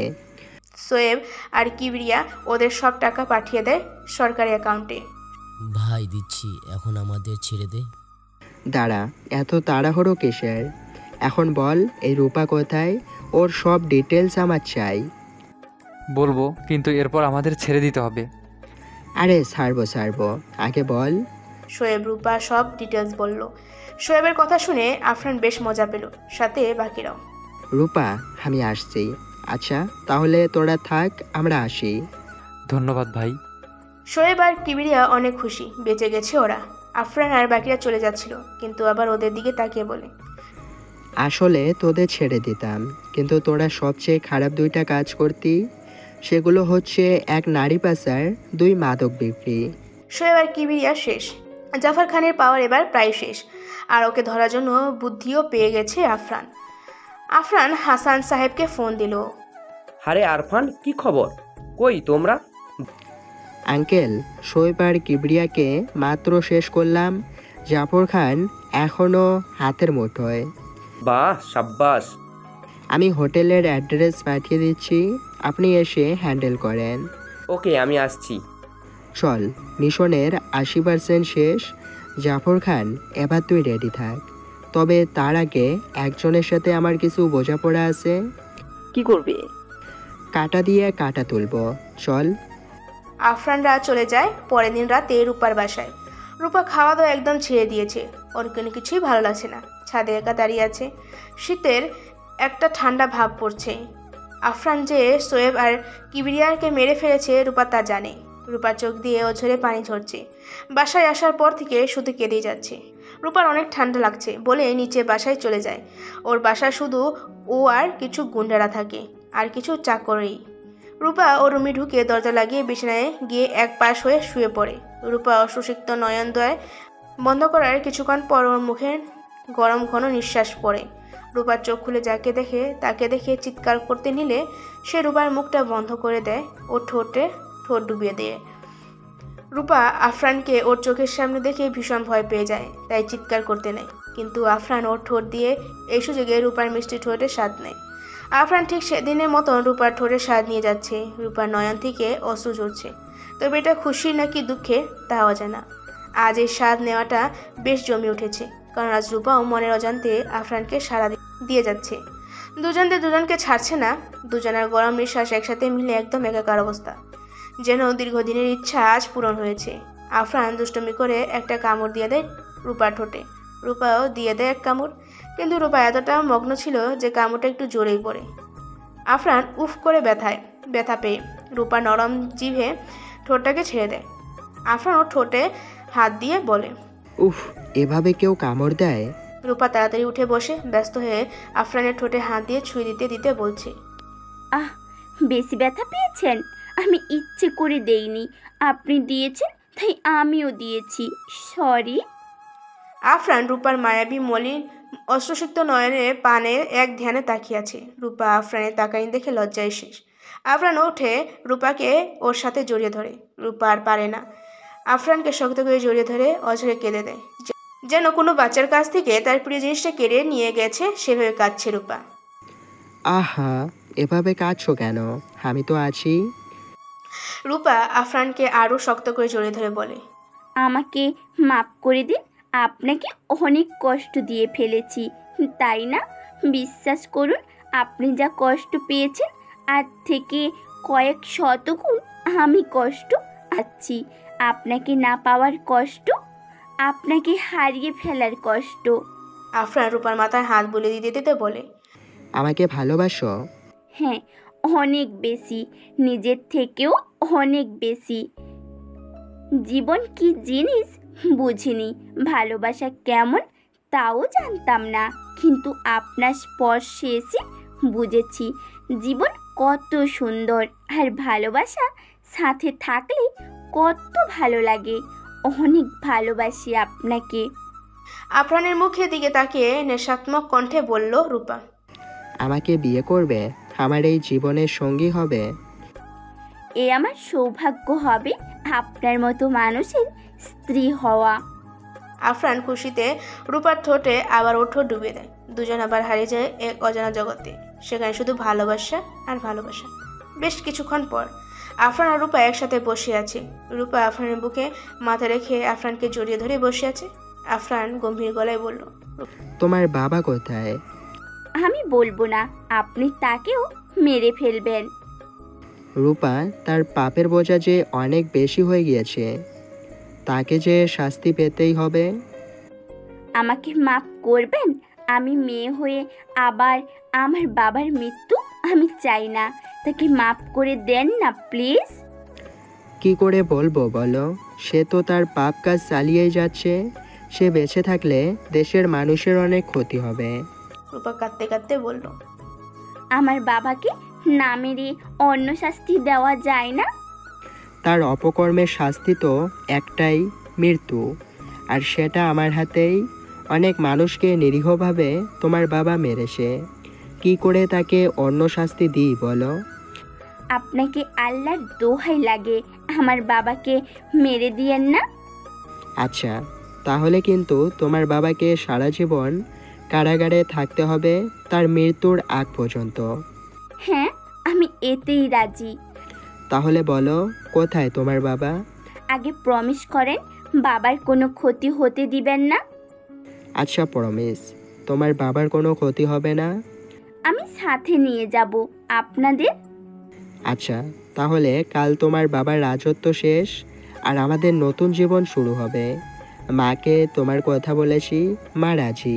তোমাকে বিয়ে করে বাসায় নিয়ে যাব, তারপর অনেক আদর করব। যা, আপনি অনেক দুষ্টু। তোমার জন্য। আচ্ছা, আমি যাই। কাল তোমার বাবাকে ধরার জন্য প্রস্তুতি নিতে হবে। আফরান চলে যেতে নিতেই রূপা ওর হাত ধরে টান দিয়ে বলে, আফরান রূপার হাতের উপর হাত রেখে বলে, কিচ্ছু হবে না। হ্যাঁ, রূপা জাফর খানের একমাত্র মেয়ে। জাফর খান তার নিজ মেয়েকে পাঠিয়েছিল আফরানকে মারতে, কিন্তু তার মেয়ে আফরানের ভালোবাসায় জড়িয়ে পড়ে, তাই আর মারতে পারেনি। আফরান ওর বাসায় এসে ফ্রেশ হয়ে কিছু খেয়ে ওর সিক্রেট বেসে চলে যায়। হাসান সাহেবকে ফোন দেয়। আঙ্কেল, কাল জাফর খানকে ধরবো, তবে আমি ওকে মারতে পারবো না। ওকে যাবজ্জীবন কারাদণ্ড দেওয়ার জন্য আমার ফরিয়াদ থাকবে। কিন্তু বাবা, ওকে পেলে তো ফাঁসি দিবি। আমি জানি না আঙ্কেল, আপনি কিছু করেন। আচ্ছা বাবা, আসল সমস্যা কি খুলে বলো তো। আফরান এরপর সব খুলে বলল। আচ্ছা, তাহলে ওকে আমাদের স্পেশাল কারাগারে রাখা হবে। কেউ জানবে না ওর কি হয়েছে। ওখানে একা একা থেকে মরবে। আঙ্কেল, কাল আপনাদের ফোর্স রেডি রাখবেন। আপনারা বাড়ির চারদিক ঘিরে রাখবেন। আমি ওকে ধরে নিয়ে আসব।